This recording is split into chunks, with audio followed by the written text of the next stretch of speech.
This is released for the sake of education. This is a brief key insight about all the concepts of the book. We provide free audio books, key insights, summaries and brief study notes on the concepts of the books. So make sure to subscribe and become a part of our family. Without wasting any second, let's dive into the ocean of words. On behalf of Cybervision Systems, I would like to welcome you to one of the most beneficial and powerfully effective personal achievement programs you will ever experience. The Neuropsychology of Self-Discipline, the Master Key to Success. My name is Richard Gebhardt, and I'm going to be your guide as we explore, learn, and use this fascinating and effective program for developing your power of self-discipline, the iron will, the inner strength and drive you need to achieve your life's goals and ambitions. This program is the result of many years of thoughtful scientific inquiry and research.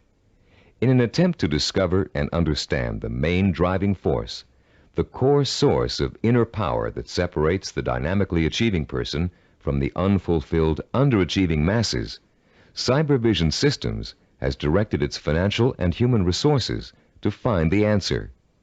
Through its association with the famed Stanford University Neuropsychological Research Laboratory, and through 7 years of intensive investigation into the science of human achievement, Cybervision Systems has uncovered what it believes is the master key to success.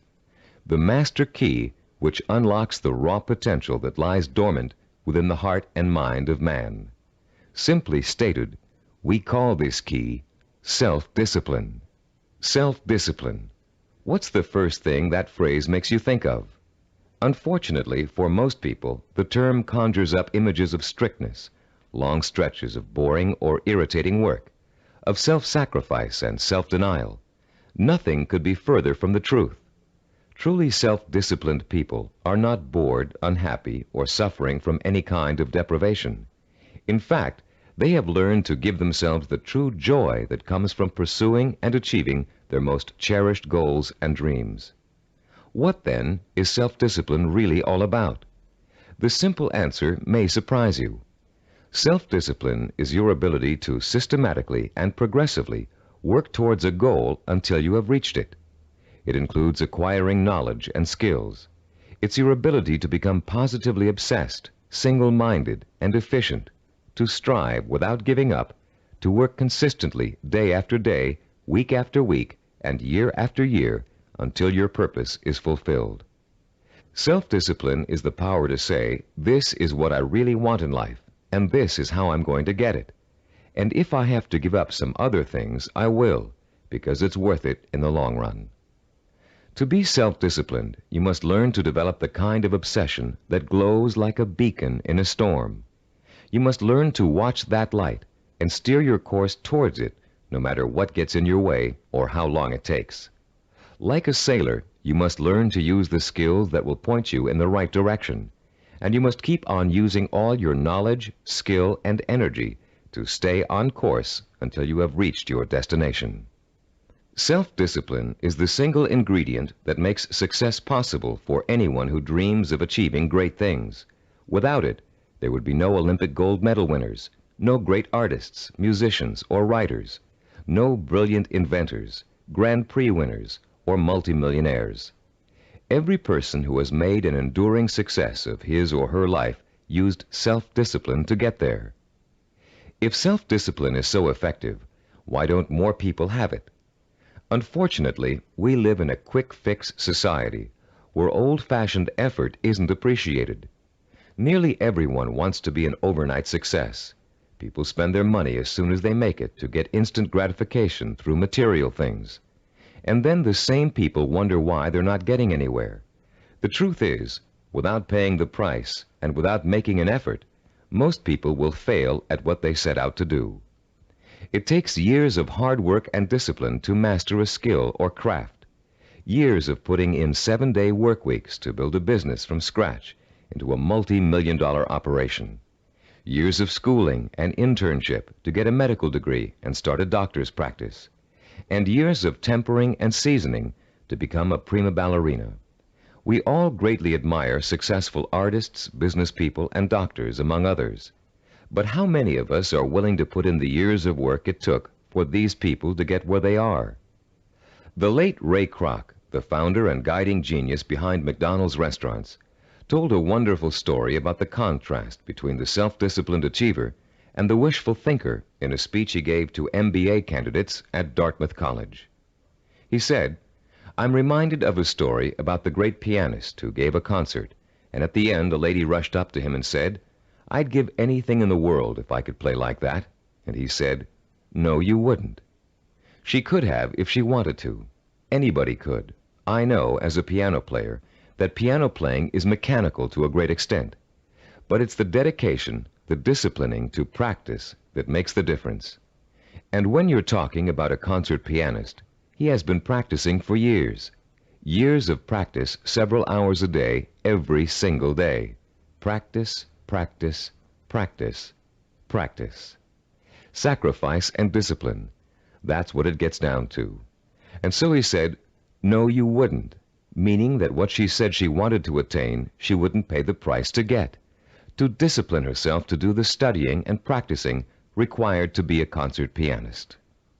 How many times have you heard yourself saying, 'I'd give anything to be a doctor, or a lawyer, or president of a company, or a singer, actress, or dancer, if only I had the talent or the education or the intelligence?' The truth is, with a minimum of talent and average intelligence, you could be any one of those things. With a steady, sustained effort that never falters, never crumbles, and never gets lost in unimportant details, you can be anything you want. Many people believe that talent alone is the key to success. Talent might play its part, but it's not the difference. In every field of endeavor, millions of talented men and women with special talents are wasting away, contributing little to their own success or the good of mankind. And every day we see others who are less gifted, but who have accomplished more. Many believe that education is the key to success. Though it is a valuable aid, it is not the difference. The educated derelict is a common sight, and so is the man or woman who has achieved phenomenal success without the advantage of a formal education. And many believe that intelligence is the key to success. Even though a person with a high degree of intelligence is fortunate and possesses the raw materials to be successful, the relationship between intelligence and accomplishment is something less than balanced. Every day we encounter highly intelligent people who barely get by, and their opposite number, men and women of average intelligence, but superior achievements. The one quality which sets one man apart from another, the one key which lifts one to every aspiration, while others are caught up in the mire of mediocrity, is not talent, formal education, nor intellectual brilliance. It's self-discipline. With self-discipline, all things are possible. It's the closest thing you could have to a wish-granting fairy godmother. Without self-discipline, even the simplest goal can seem like the impossible dream. In America today, the greatest cause of failure is the lack of self-discipline. Lacking self-discipline, millions of American dreams turn to ashes. With lofty visions of success, many people don't know that it takes more than wishful thinking, shortcuts, gimmicks, and get-rich-quick schemes to achieve excellence. Somehow, most people have lost sight of the age-old truth that anything worthwhile achieving takes time, organized, persistent effort, and more time. As you look around you, you'll see the many obvious fruits of the undisciplined mind: poverty, unhappiness, and drugs, the social cancer of a quick-fix society. But it is the not-so-obvious, more subtle effects of the lack of self-discipline that we address here, the raw power and potential of talented and intelligent people that lies dormant, unchanneled, and wasted, untapped and unfocused because of the inability of these people to commit and mobilize themselves to a course of consistent action. The lack of self-discipline is the #1 killer of achievement in America. Successful people have one thing in common. They set their sights on a goal and work every hour of every day towards reaching it. They learned what they needed to do to reach that goal, and they found a way to do it. If it meant taking on an extra job, they took the job. If it meant going to school at night, they attended evening classes. If it meant working countless hours 7 days a week, they worked the hours. If it meant relocating themselves and their families, they moved. Success consists of self-discipline, and self-discipline consists of doing whatever you have to do for as long as you have to do it to get where you want to be. If you truly want to seek your fortune, you must develop the inner strength to relentlessly pursue your vision day after day, week after week, month after month, year after year, until it becomes a reality. And it will become a reality. Stop and think about all the things you wish you'd accomplished, the things you know you could have accomplished if you'd only had the self-discipline to pursue them. Would you have gotten more education? Practiced and practiced at your favorite sport until you had a chance of becoming a pro? Learn to read and write music and play an instrument? Study engineering so you could design and sell the ideas you're always dreaming up? Actually, there are things you've accomplished through self-discipline way back in your childhood. Just think, how long did it take you to learn how to walk? For how many weeks and months did you struggle to stand upright? How many bruises did you get from falling down? And how many times did you pick yourself up and try again? You learned to walk because, as a toddler, you became obsessed with learning to walk. You were determined to learn, no matter how hard it was at first or how long it was going to take. Every step you took was a small victory, and every time you fell down, it was just an excuse to start all over. Children are naturally self-disciplined because children believe that everything is possible. Children don't say, "I can't do it." Children say, "I want to do it." When you want something badly enough, and when you believe in it strongly enough, self-discipline will get it for you. Self-discipline is the most powerful tool you own for bridging the gap between wishful thinking and real fulfillment. Without it, you can only stare, as author Amy Gross says, like a window shopper at the good things of life and shrug and move on. You can have those good things by developing the self-discipline to achieve them. What do you want that you're willing to pay the price for? What means so much to you that you'll spend weeks, months, or years pursuing it? Start thinking about your most cherished dream, because with the power of self-discipline, you're finally going to be able to achieve it, and this program will teach you how.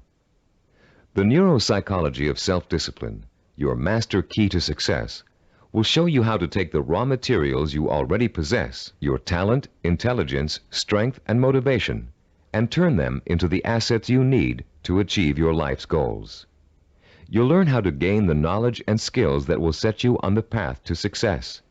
And you'll learn to develop the kind of positive strength it takes to stay on that path until you have reached the very end. You may think it's impossible for you to develop the kind of self-discipline you see others using to achieve success. You may think you're too lazy, too scattered, too quick to give up. And that may be true of the way you're behaving now. But most people aren't self-disciplined because they never had a chance to experience the kind of joy and satisfaction that comes with mastering their own abilities and applying them to the one thing they really want in life. Once you get a taste of how intoxicating, of how free self-discipline feels, you'll be hooked on it for life. The neuropsychology of self-discipline is not the result of pop psychological and faddish theories, nor does it contain simplistic pablum-like success gimmicks found so often in many self-improvement programs. The neuropsychology of self-discipline program incorporates the breakthrough findings of one of the world's most respected brain researchers, Dr. Carl H. Pribram, director of the Stanford University Neuropsychological Research Laboratory, with the practical experience of Cybervision Systems' team of learning experts. Dr. Pribram is one of the most respected and renowned brain and behavioral researchers in the world. Trained as a neurosurgeon, Dr. Pribram has been conducting research into the brain and behavior for over 30 years. His pioneering work and discoveries have led to his being called the father of neuropsychology. Besides his responsibilities at Stanford, Dr. Pribram also serves as the Director of Advanced Research for Cybervision Systems. The neuropsychology of self-discipline incorporates two of Dr. Pribram's revolutionary discoveries. The first is his finding that our behavior is governed by images of achievement, and that without these images, we cannot mobilize and motivate ourselves to achieve our goals.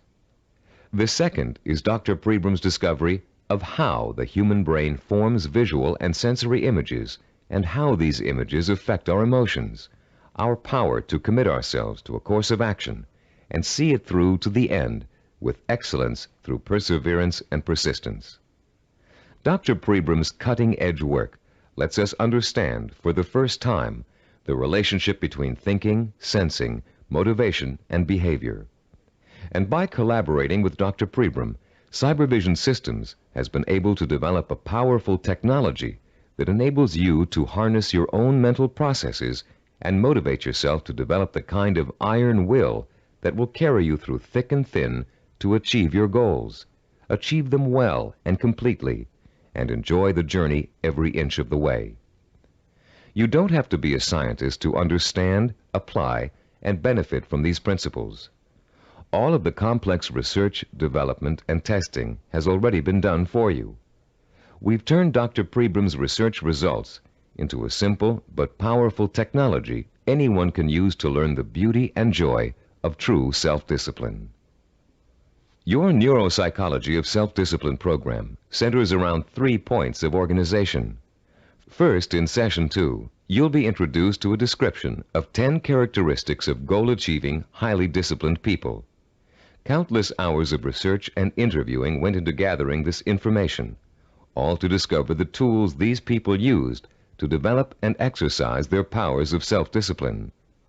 These characteristics will become a model or benchmark that you will strive to incorporate into your life.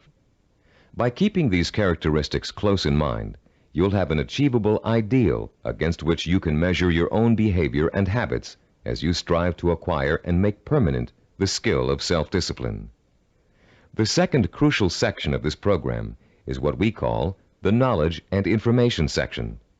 In Session 3, you'll be systematically guided through the easy-to-understand and learn principles of Cybervision's power of self-discipline. You'll learn once and for all that the power of self-discipline is the master key to your success. Not only will you learn why, but you'll thoroughly understand, in depth, the power principles of self-discipline. The third, and to you the most important section of the program, is what we call Action and Implementation. In Sessions 4 through 10, you'll begin the actual process of becoming self-disciplined, of developing the core skills that will enable you to achieve anything and everything you desire. You'll start by learning how to determine exactly what it is you want to achieve in your life. You'll then learn how to select role models who have already achieved what you desire to achieve, and learn patterns of success from them. You'll discover how to transform those desires into emotion-provoking imaginary blueprints, sensory images rich in sight, sound, touch, taste, and smell, images that excite and stimulate your emotions. You'll learn how to overcome the poisonous doubt that gnaws deep within you as you dwell and reflect upon your chances for success. You'll learn how to determine the knowledge and skills you need to achieve your desire and how to plan your time so that you can progressively achieve your goal over a sustained period of time. And you'll discover the principles of persistence, how to break through the barriers of time, how to keep going no matter how difficult, painful, or tiring it may be until your dream is realized. Once you have mastered the principles of self-discipline, you'll discover that nothing, literally nothing, is impossible for you. You will feel like a lean, hungry lion who has just been set free from temporary captivity, proud, aggressive, and equipped with the instincts and tools of survival. Included with this program is a personal study guide. It was designed to assist you in mastering the materials and applying the techniques contained in the audio cassettes. Use it well, for it will help you every step of the way in developing the power of self-discipline. Before you go any further with the audio cassettes, please read the introduction in the study guide. Complete the written exercises for this session, Session 1. Then prepare yourself to listen to Session 2 by first reviewing the background information on Session 2 in the study guide. By following the principles of this program, you will, for the first time in your life, be able to achieve whatever it is you desire and accomplish it with the pride of excellence. Talking about success is one thing. Anybody can do that. Achieving it day by day Month by month and year by year is another. That's what you're going to learn in this program. How to do it. Behind every great achiever, there's another achiever. It may be someone close to home, a parent, teacher, or friend. It may be someone who's currently famous. Or it may be a historical or mythological figure. There are probably many young cadets at West Point and Annapolis today who secretly dream of someday repeating the astonishing feats of General George S. Patton, the legendary World War II hero. Yet Patton himself attributed his success on the battlefield to great military leaders of the past. From early childhood, one of his favorites was Alexander the Great, the young Greek ruler who nearly conquered the world over 2,000 years ago. Fascinated by Alexander's repeatedly successful conquests and his dashing personal style, Patton read everything he could about the ancient warrior. Soon he came to know Alexander intimately, his personality, his leadership style, his way of thinking and solving problems, his military strategies. And finally, Patton got to the point where he could think like Alexander the Great, act like Alexander the Great, and get results like Alexander the Great. When he planned his battle strategies, Patton used tactics that followed along the lines of Alexander's greatest military achievements, and they worked. Patton was so successful in battle after battle that the Germans considered him to be the Allies' greatest weapon. Patton had Alexander the Great and his own disciplined personality to thank for his success. But Alexander himself had someone else to thank for his own brilliant military maneuvers. Alexander drew his inspiration from the mythical Greek god Hercules. After studying everything that had been written and that was known about the mythical god of courage and strength, Alexander began to pattern his thinking, personal style, and actions after him. There are countless other examples of the great learning from the great. Baseball champion Babe Ruth was once asked how he developed the hitting style that made people call him the king of the home run hitters. Ruth replied that he had simply studied and copied the greatest hitter of his time, a player called Shoeless Joe Jackson. Most, if not all, great achievers draw their inspiration, their style, and their strategies from role models. How much we eventually achieve in life may well boil down to one simple ingredient: the quality of the models we choose to emulate. All human behavior begins with models. We learn to walk, talk, dress, and feed ourselves by watching our families doing those things every day. But we learn more than simple everyday activities from the people who surround us as we grow up. We also learn how to think and behave by watching the way they do.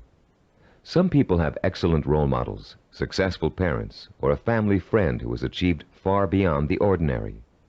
But having a role model is just the first step toward becoming a disciplined achiever. You must use that model. Make it a part of your own personality in order to succeed. This program will take you through the entire process, from start to finish.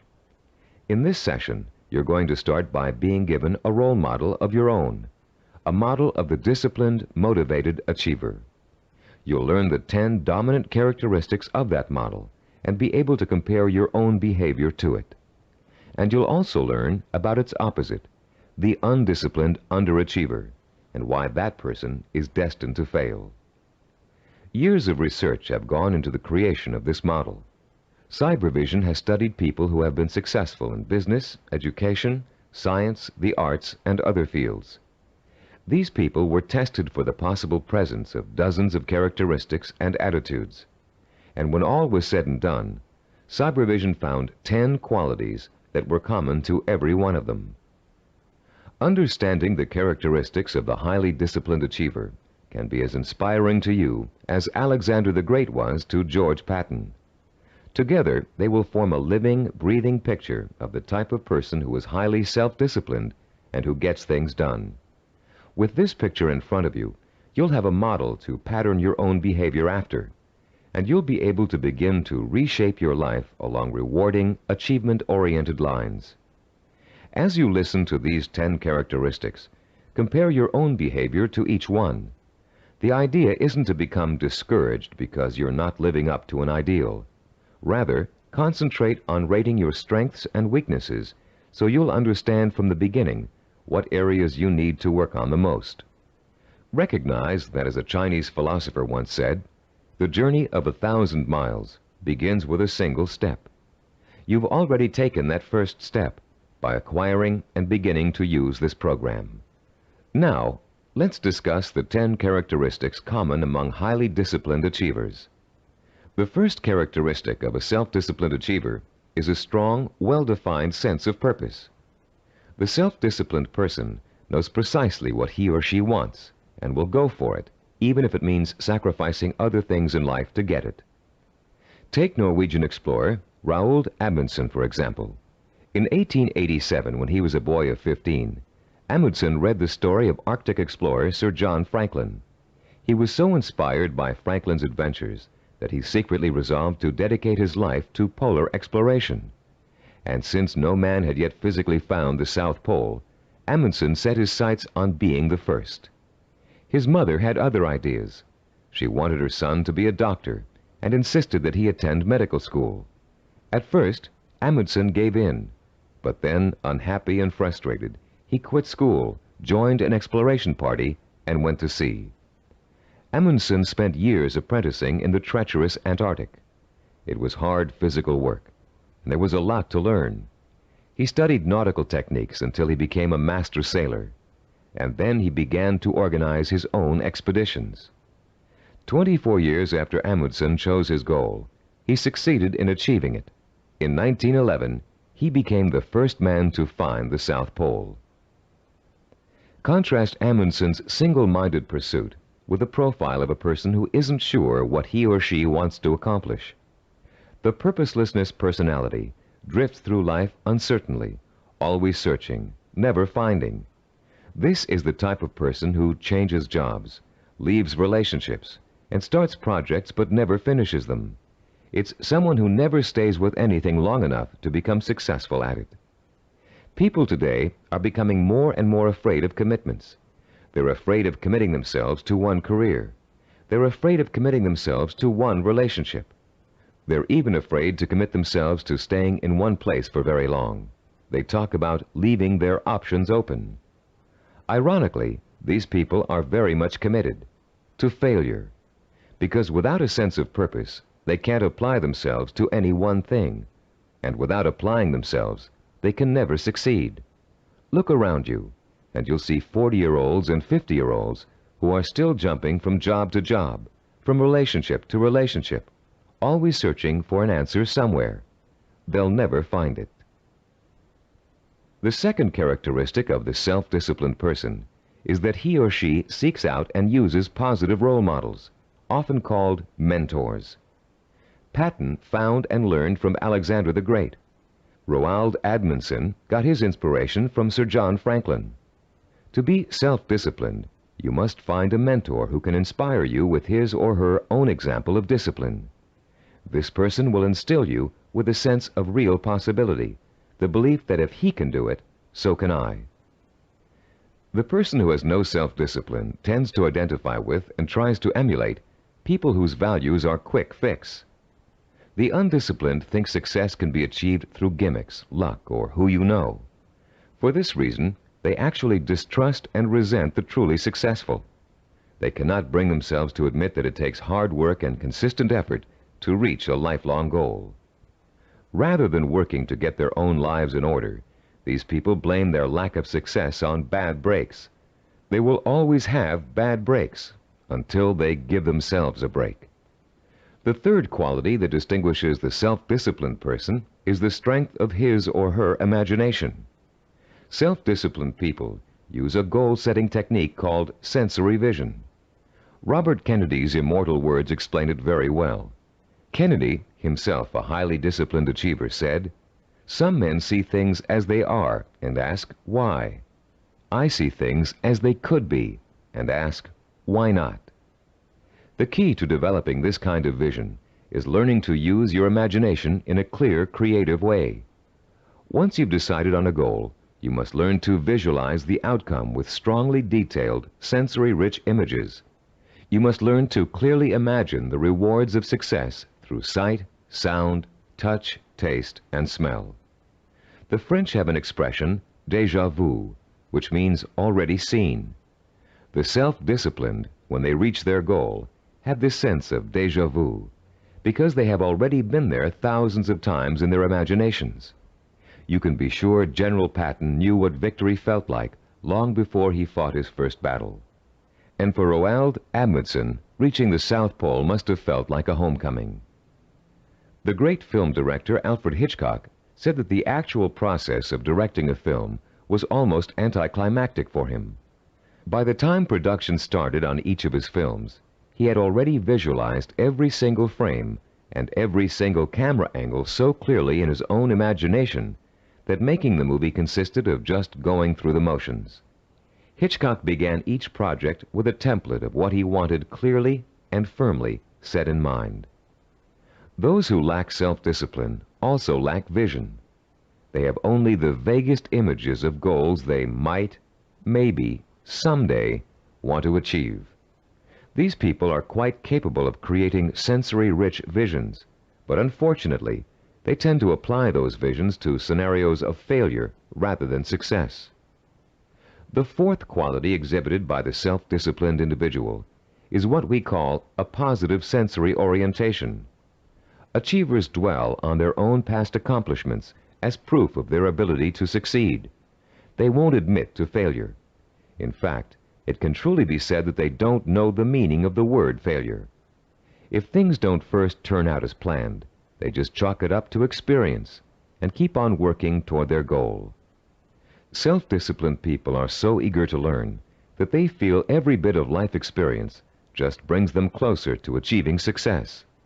They're not afraid to try new approaches if old ones don't work anymore. They never lose sight of their goal, but they're open to more than one way of achieving it. And this kind of positive attitude ensures that they will. Those who lack self-discipline waste precious time and energy dwelling upon past failures. Through a vicious cycle of negative reinforcement, they use those perceived failures as an excuse not to try again in the future. They develop a fear of failure, a fear of making the effort, and failure generates failure. If you're convinced you can't do something, you won't be able to do it. The characteristics we've discussed so far all add up to a quality called self-assurance. The self-disciplined have a strong gut-level belief in themselves and their ability to succeed that is truly unshakable. Deep down in their hearts, they know they can do it, and no one can convince them otherwise. When Christopher Columbus set out to find a new route to the West Indies, Europeans thought he was crazy. The world is flat, they told him. If you sail west, you'll fall off the edge and be devoured by monsters. But Columbus believed the world was round, and he stubbornly applied to every monarch in Europe until he found one who would finance his voyage to what turned out to be the New World. The disciplined achiever is fueled by self-confidence, but the undisciplined are hampered by self-doubt. This foreboding of failure haunts them in everything they attempt to do, and effectively slams the door shut on any possibility they might have of succeeding. The sixth characteristic that self-disciplined people share is their ability to plan and organize. The self-disciplined achiever knows how to take his or her goal and break it down into pieces that can be worked on one at a time. Priorities are set, and the important tasks are tackled at the beginning. This practical, methodical approach is the only way to achieve success, no matter what your endeavor.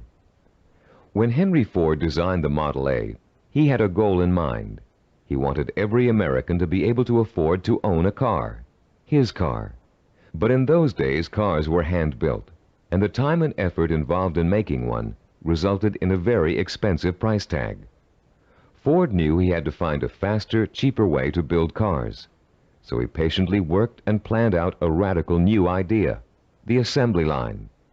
Each person on the line would perform just one task, enabling them to perform it quickly, and an entire machine could be assembled in record time. People laughed and said it wouldn't work, but Ford had spent years planning it out in every detail, and it did work. The assembly line became such a success that other industries began to use it as well. One man's careful and patient planning launched a new industrial era. Contrast Henry Ford with the typical man on the street. His attention is scattered, and he's disorganized. He either has no idea what he's going to do next, or he has so many irons in the fire that he can't keep track of them all. Maybe he's trying to start a business, but he's busy hiring employees when he still doesn't have any clients or office space. Maybe he's decided to switch careers, but he's already planning how to spend all the money he's going to make, even though he's going to need 4 more years of schooling before he can begin to practice his new career. This type of person is wasting time and energy. Without a detailed game plan, and without following that plan as closely as possible until you reach your goal, you can spend your life floundering among half-started projects and missed opportunities for success.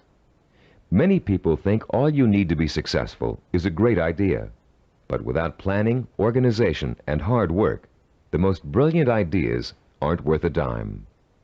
Which brings us to the 7th characteristic common to self-disciplined achievers: their ability to acquire the essential knowledge and skills they need to put their game plan to work.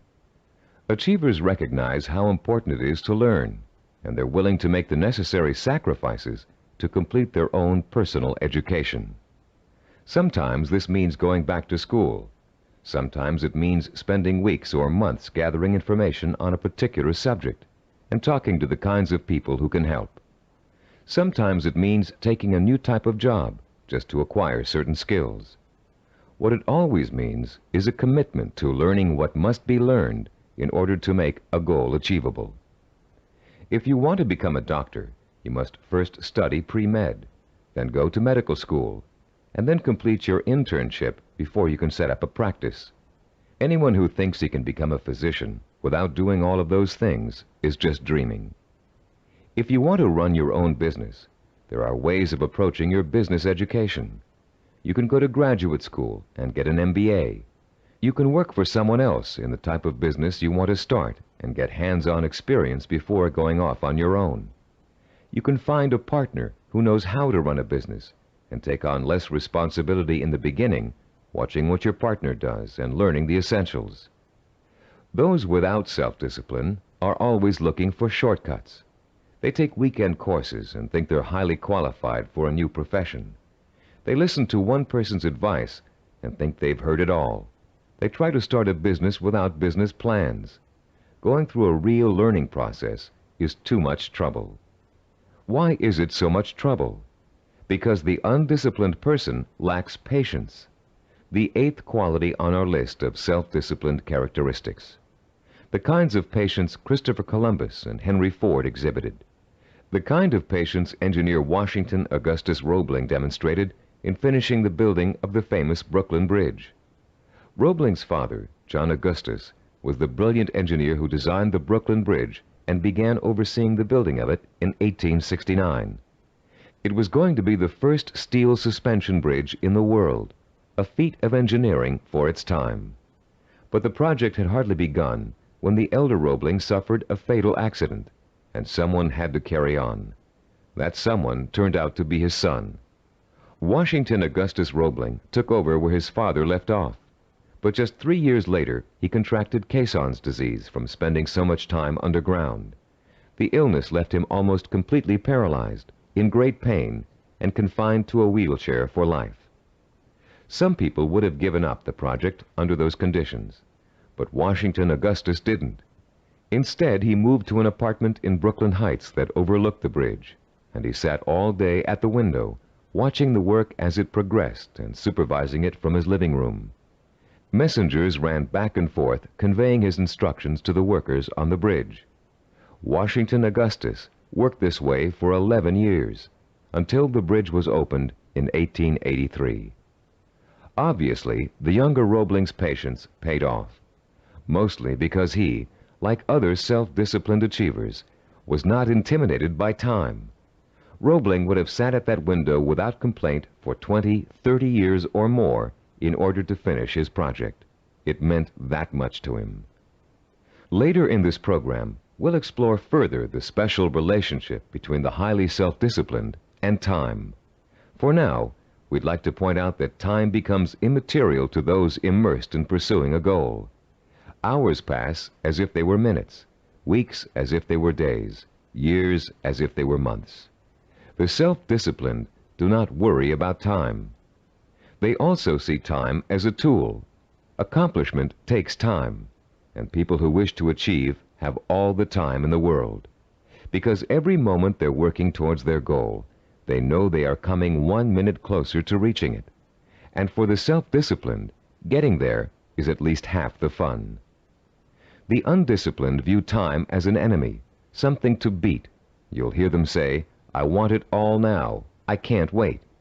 Unfortunately, these people don't realize that time is going to pass anyway, and if they're not working toward their goal, they're only wasting the time they feel is so precious. The self-disciplined are persistent. This is the 9th quality that contributes to their success. They have what it takes to stick to their vision through thick and thin, day in and day out.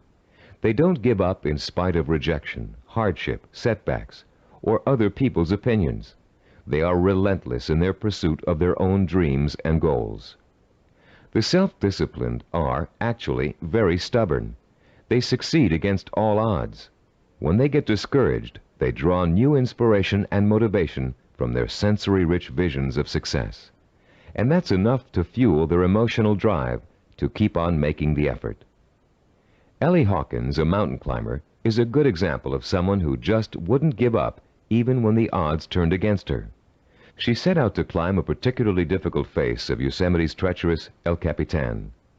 Ellie undertook this climb to prove that dyslexia, a learning disorder from which she suffers, can be beaten. In the middle of the climb, Ellie slipped and suffered a rope burn on her left hand that was so bad she almost lost complete use of the hand. She could have stopped there, but she didn't. What started out to be a 6-day climb turned into a torturous 8-day ordeal as Ellie worked with one hand, holding her wounded arm above her head to lessen the pain. Ellie reached the top and immediately announced plans to tackle another very difficult climb. No one doubts that she'll do it, because she has the hallmark of a disciplined achiever. The undisciplined are easy quitters. They give up when the going gets rough. They're more interested in having a good time than in working. Even worse, they find it impossible to have a good time when they are working. This brings us to the 10th and last characteristic of the self-disciplined achiever: the ability to experience pleasure while working to achieve his or her vision. These people are excited by their goals and become easily engrossed in the work it takes to get there. They're interested in learning, they enjoy acquiring new skills, and they have a good time while they're pursuing their ambitions. To the highly disciplined, there's no such thing as work. Their work becomes their life and their main source of pleasure. When they become successful, you often hear them say, "I can't believe I'm getting rich doing this. It's so much fun." And most of them would keep doing what they're doing, even if they weren't making money at it. To the undisciplined, work is the stressful, painful, boring part of life that must be tolerated between periods of pleasure.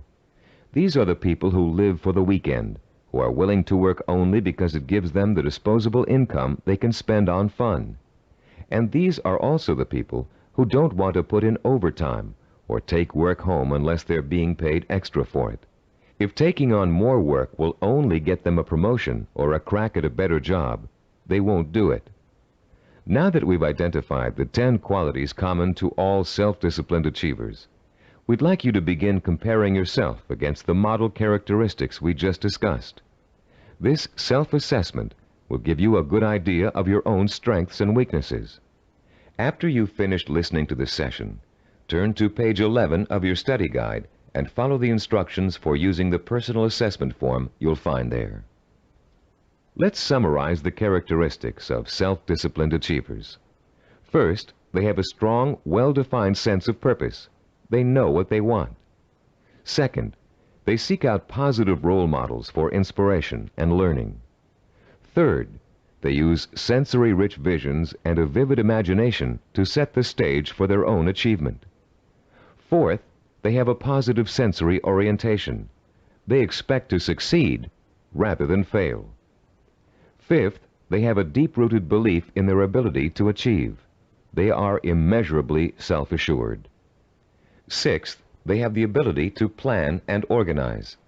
They can break down what they want to achieve into manageable steps and set priorities that let them accomplish the most important things first. Seventh, they know how and when to acquire essential knowledge and skills. They're not intimidated by the thought of having to learn something new. Eighth, they have patience. The passing of time doesn't bother them. They'll keep working toward their goal for as long as it takes. Ninth, they persevere. They're stubborn, and they don't give up, even when the going gets rough.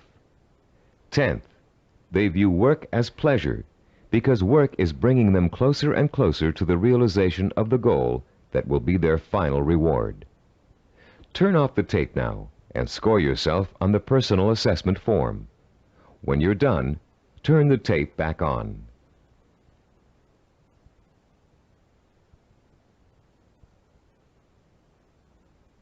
Welcome back. We hope you're not too discouraged by an honest assessment of where you stand now in terms of self-discipline. Remember, you've already taken the first steps toward making a positive change in your life, and you will experience that change by the time you've finished this program. Nothing will be impossible for you once you develop and harness this inspiring and enduring power of self-discipline. And, as you'll soon find out, self-discipline is not so difficult to develop as you might think. As a matter of fact, using this program is going to be your first exercise in acquiring it. Already, you're on your way. In the next session, we'll explore the power behind the characteristics we've just discussed. You'll learn why they're so important in developing self-discipline and what they can do for you once you have them. And you'll be further along the road toward understanding and developing the one characteristic that will give you the power of success. After completing Session 2, you should now have a clear picture of your strengths and weaknesses as compared to the model of the self-disciplined achiever. Perhaps for the first time in your life, you're able to objectively see which of your attitudes and behaviors have been acting as barriers to developing the kind of self-discipline that will enable you to achieve your dreams and ambitions. Now that you have a better understanding of the 10 characteristics of the self-disciplined achiever, we're going to provide you with a scientific foundation for CyberVision's unique self-discipline program. In this session, you'll learn how recent scientific discoveries have made it possible for you to acquire, harness, and focus the power of self-discipline, the power to achieve whatever your mind and heart are set on achieving. That power is what sets achievers apart from the mass of ordinary people, people described by American philosopher and writer Henry David Thoreau as leading lives of quiet desperation. That power is what drove great achievers like Dr. Jonas Salk, Ludwig von Beethoven, Albert Einstein, and Mahatma Gandhi. But what does that power consist of? What is the force that motivates high achievers to sustain a long-term effort that might take 10 years, 20 years, or a lifetime to achieve? More importantly, if we can define and isolate such a force, how can you or I tap into it? The force exists, and it has a scientific basis. By the time you've completed the neuropsychology of self-discipline, you'll understand its origins, its strength, and its power. And you'll be armed with all the tools you need to stay in touch with that force in order to accomplish anything you set out to do. There are many self-improvement programs that, like crash diets, offer good short-term results but stop working after a few days or weeks. These programs tend to rely on one of 3 kinds of motivation. The first is evangelical. A powerful orator, we'll call him Speaker X, comes to town with promises to increase motivation and production after a single seminar or series of seminars. Perhaps your boss encourages you and your coworkers to go. Perhaps he even purchases a block of tickets. Meeting night arrives, you attend, and the speaker is indeed inspirational, as are the bells and whistles and songs and slogans that accompany him. It is a fever-pitched, emotionally charged experience that Speaker X has to offer. As he exhorts you to live up to your enormous potential, to work harder, better, and more enthusiastically, to use your talents, to use your mind, you feel power welling up inside you, and the people around you are feeling the same kind of power inside them. Yes, you're all saying, we can be more productive, we can have a better attitude, we can get ahead if we want to. The very air becomes charged with mass enthusiasm. The next day, you're at your desk a half hour early, and you work a half hour past normal quitting time. The same thing happens the day after. You start planning new ways to accomplish your work more effectively. You're feeling happier about the work you're doing. And for the next few weeks, it looks like you're getting more work done in less time than you ever have before. But soon, your enthusiasm begins to fade, and your pace starts to slow down. Even if you have the audio tapes of the speech, it's hard to recapture and sustain the original emotion you felt in the presence of an inspired speaker. And of course, you no longer have the kind of group excitement and energy you experienced the first time around. You're getting tired and bored. Your boss sees productivity fall after an artificial peak, and sure enough, when the next motivational speaker comes through town, we'll call him Speaker Y, there's the boss with another block of tickets in hand. This evangelical form of motivation may get short-term results, but it creates an unhealthy dependence on external hype. It's like a drug addiction. You need more and more of an artificial stimulant to reach the same level of false well-being. When you get your shot of motivation, you become enthusiastic and energetic. When the shot wears off, you get sluggish and lethargic. The same problem exists with the second major motivational tool that most self-improvement programs rely on: external rewards, like money, prizes, bonuses for reaching quotas. These are essentially pats on the head from the boss, often desirable pats, but still pats on the head, signals that you've pleased someone else. This method works very well on children. Unfortunately, it tends to create a childlike dependence on outside rewards, even in adults. Like evangelical speakers, this carrot and stick approach produces only short-term results. External rewards do not increase individual commitment, and most people tend to adapt to them quickly, soon expecting bonuses as a matter of course, and not because they performed above and beyond the call of duty. Rewards are manipulative. People who give them out are always asking themselves, how can I motivate my staff? The truth is, to be truly effective in the long term, motivation must come from within. The third classic motivational tool is a familiar one: fear. Humorists Carl Reiner and Mel Brooks created a comedy album in the early 60s in which Reiner, as a journalist, interviews Brooks, who plays a 2,000-year-old man. Eager to know about life in the distant past, Reiner asks Brooks, what was the major form of transportation in those days? Brooks replies, fear. Fear transported you. Reiner is puzzled.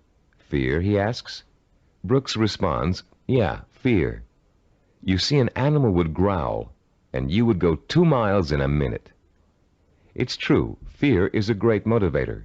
If you don't perform, something undesirable happens. You lose your job. There go the house payments, the car payments, the kids' college tuition, and so on. As the mental dominoes fall, you're motivated to keep performing. But while fear may bring short-term results, it also brings resentment and rapid burnout. It doesn't take long before you're angry at the system that's keeping you going. And anger makes you less productive, which increases your fear. It becomes a vicious cycle with an unpleasant ending. It should be pretty clear by now that these motivational systems aren't motivational at all. Each of them relies on an external stimulus and an artificial situation. And each relies on an initial burst of emotion that fades rapidly when the new situation becomes habitual. You may have tried several of these motivational or goal-setting programs in the past. Perhaps they even contributed to your sense of self-awareness. If so, you've no doubt learned that self-awareness alone is not sufficient to motivate change. It's easy to identify self-defeating behaviors. It's easy to plan strategies for eliminating them. It's easy to turn over a new leaf, but it's very difficult to sustain change for a long enough period of time for your new behavior to become as ingrained in your character as your bad habits were in the past. Having a roadmap is not enough. You need fuel.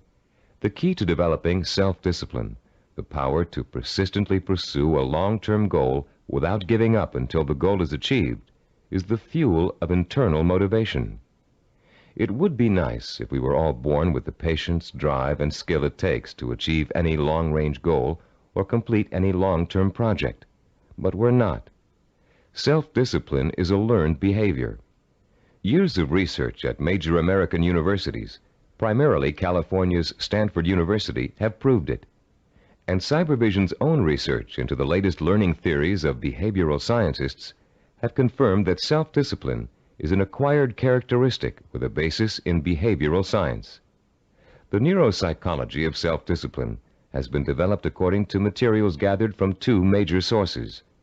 Our information comes from our own research into the way human beings learn, and from the revolutionary discoveries about the structure and organization of the human brain made by Dr. Carl Pribram. Head of Stanford University's Neuropsychology Research Laboratory, Dr. Pribram is one of the most respected brain scientists in the world. Trained as a neurosurgeon, his research into brain function led to a deep interest in the behavioral sciences. His pioneering work in both of these areas led to the fusion of the two into the science of neuropsychology. As a neuropsychologist, Dr. Pribram studies how the nervous system and its component parts affects human behavior. Those studies have led to two revolutionary discoveries. The neuropsychology of self-discipline incorporates both of them. The first of Dr. Pribram's discoveries explains how the human brain forms visual and sensory images, and how those images affect our minds, our bodies, and our behavior. The second discovery is that our behavior is governed by images of achievement, neuronal blueprints of the skills and actions that determine our success or failure in the achievement of our goals.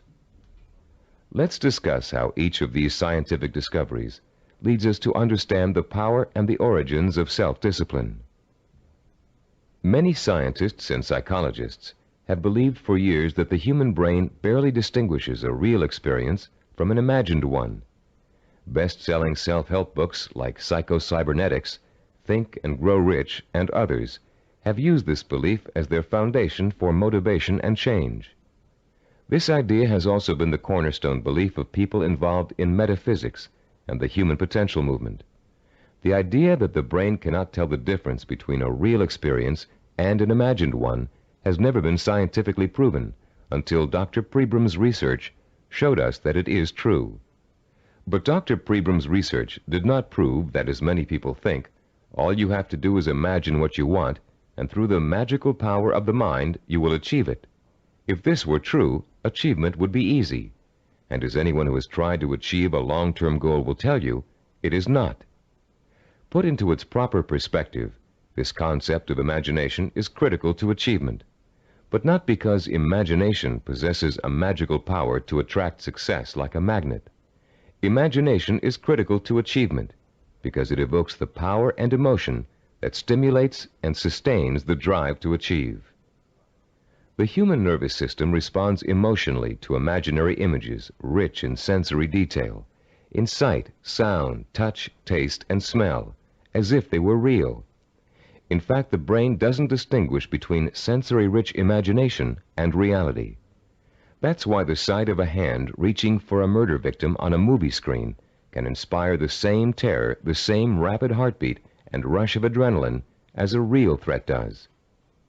You can perform a simple demonstration of how an imaginary image affects the body's responses right now. Close your eyes and imagine for a moment that you're holding a firm, ripe lemon in your hand. Now bring the lemon up to your mouth and slowly bite into it. As your teeth break through the peel, penetrate the skin, and sink into the flesh of the fruit, imagine the juice exploding into your mouth. What did you experience during this exercise? Did you develop a feeling of bitterness and distaste? Did you pucker up in response? Did you begin to salivate, as you would if you really took a bite out of a lemon? The feeling of bitterness is an emotional response, provoked by the imaginary sensation of the lemon juice being absorbed by the mucous membranes in your mouth. The buildup of saliva was a physiological response. Saliva neutralizes the acid level in lemon juice. You can create a similar response by imagining yourself biting into an onion. rather than experiencing a sense of sourness and a watering of the mouth, your eyes will begin to burn and tear. This power of imagination to create physiological and psychological responses is crucial to the survival of the human species. The images of love and eroticism stimulate sexual response for reproduction. The image of fear stimulates the fight or flight response for survival. But our brain's ability to respond to images is a two-edged sword. The person who is dominated and controlled by emotional impressions becomes a victim of his own sensory images. These people act impulsively in response to their feelings. They have little control over their environment. They are easy prey for fear, superstition, and con artists. They are usually unhappy. On the other hand, the person who understands the power of imagery and who can deliberately harness a flood of sensory images to reinforce an intellectually formulated plan has a lifetime source of energy to apply toward positive action. This person uses emotion as fuel. Only when the imagination is harnessed and focused on the benefits and rewards of a specific goal can we light the fires of self-motivation and develop the kind of self-discipline that will help us achieve that goal. Dr. Pribram made a second significant discovery in his research into the brain and human behavior. He found that all of our actions are governed and driven by what he calls an image of achievement. That image of achievement is actually a mental blueprint for reaching a goal. It is made up of images rich in sight, sound, touch, taste, and smell. And in the mind of a highly self-disciplined achiever, it serves as the source of emotional fuel that drives him to work long and hard to reach his goal. Wimbledon tennis champion Stan Smith reported that once he realized that he could compete with some of the world's best tennis players, he established a vision of himself becoming the #1 tennis player in the world. He imagined winning the Wimbledon title years before he actually achieved it. He saw himself receiving the trophy, dancing at the winner's ball. He felt the worldwide acclaim that would accompany his success. He used that vision as an emotional well from which to draw the necessary strength, persistence, and perseverance to spend thousands of hours in practice and competition, developing the skills and experience that would eventually see him to the realization of his dream. Have you ever heard someone say, "I wanted it so bad I could taste it"? That's the kind of stimulus that motivates the self-disciplined achiever. Not only can the achiever taste victory, he can see, smell, hear, and feel it too. After years of research, we now know that such deep, sensory-rich images are the actual language of the brain. Although it is actually far more complex, the brain can be compared to a computer. Computers, also referred to as hardware, can do nothing by themselves. They are simply the vehicles for programs called software that tell the computers what to do. Think of the brain as hardware and the imagination, images of achievement, as software. Images of achievement tell your brain what to think, which in turn tells you how to act. The right images can set in motion a chain of events that will lead you towards any kind of achievement you can imagine. Author Joe Himes describes watching a Taekwondo master named Young Tai Lee practicing blows against a straw-covered board. Lee pounded his fist again and again against the board, oblivious to the fact that his knuckles were bleeding. When Lee's practice was over, Himes asked him whether his hand hurt. Lee replied, "Not until just now, when I thought about it." When Himes looked astonished, Lee explained further, "When I was striking the Makawara board as you came in, my mind was on my home in Korea. Though I was standing here, I was seeing the mountains I knew as a youngster and the children I played with, hearing their laughter and my mother's voice. I was unaware of the pain in my hand." Lee then told a dramatic story of his own Taekwondo master, who once underwent a sinus operation with only his own concentration for an anesthetic. "How was that possible?" Himes asked. "Regulate your breathing," Lee replied. "Fix your eyes and mind on something else, perhaps a rock or a spot on the floor or ceiling. Concentrate on that object, savor it, taste it, give it color, and smell the dimension. Let it absorb all your thoughts and concentration, and the pain will diminish." If we replace the word object in Lee's description with the word goal, we have the perfect description of a sensory blueprint. Concentrate on that goal, savor it, taste it, give it color, and smell the dimension. Let it absorb your thoughts and concentration. This ability to use sensory images to marshal one's powerful sensory impulses toward a goal is the essence of self-discipline. We are all born with imagination. Self-disciplined achievers have learned to use it to achieve even the most seemingly impossible goals. The self-disciplined achiever begins the journey to success with imagination. He asks himself, if I can have whatever I can imagine, what do I want? What is my purpose? When he has defined that purpose, he uses his imagination to create a vision of achievement, a sensory-rich image that will evoke an emotional response so strong that he is driven to action to bring his vision to life. And when he has achieved that goal, he uses his vision to create new goals, for the self-disciplined achiever never stops. He has learned such a powerful method for becoming successful that the pleasure of succeeding has for him become life itself. The self-disciplined achiever also uses imagination to change his goal whenever necessary. As images evoke emotion, and emotion propels him to act, he gets closer and closer to his goal. And the closer he gets, the more his reality changes. When it changes in such a way as to make his original goal either impossible or undesirable, he changes that goal to fit his new reality. The self-disciplined achiever creates a feedback system that ensures that he will never give up, and he will ultimately achieve what he wants. This is where most people fall down. They're working towards a goal, and suddenly circumstances interfere with that goal. They get sidetracked. Then when they try to get back on course, it doesn't work. Because their original goal does not fit their new reality, they think they have failed, and they give up. In the same circumstances, the self-disciplined achiever uses his or her goal visualization as a reality check. If reality suddenly dictates that the original goal won't work, the goal must be altered to fit reality. The achiever has not failed. He or she has set a new course that will lead to success. Take someone who sets out to become an obstetrician.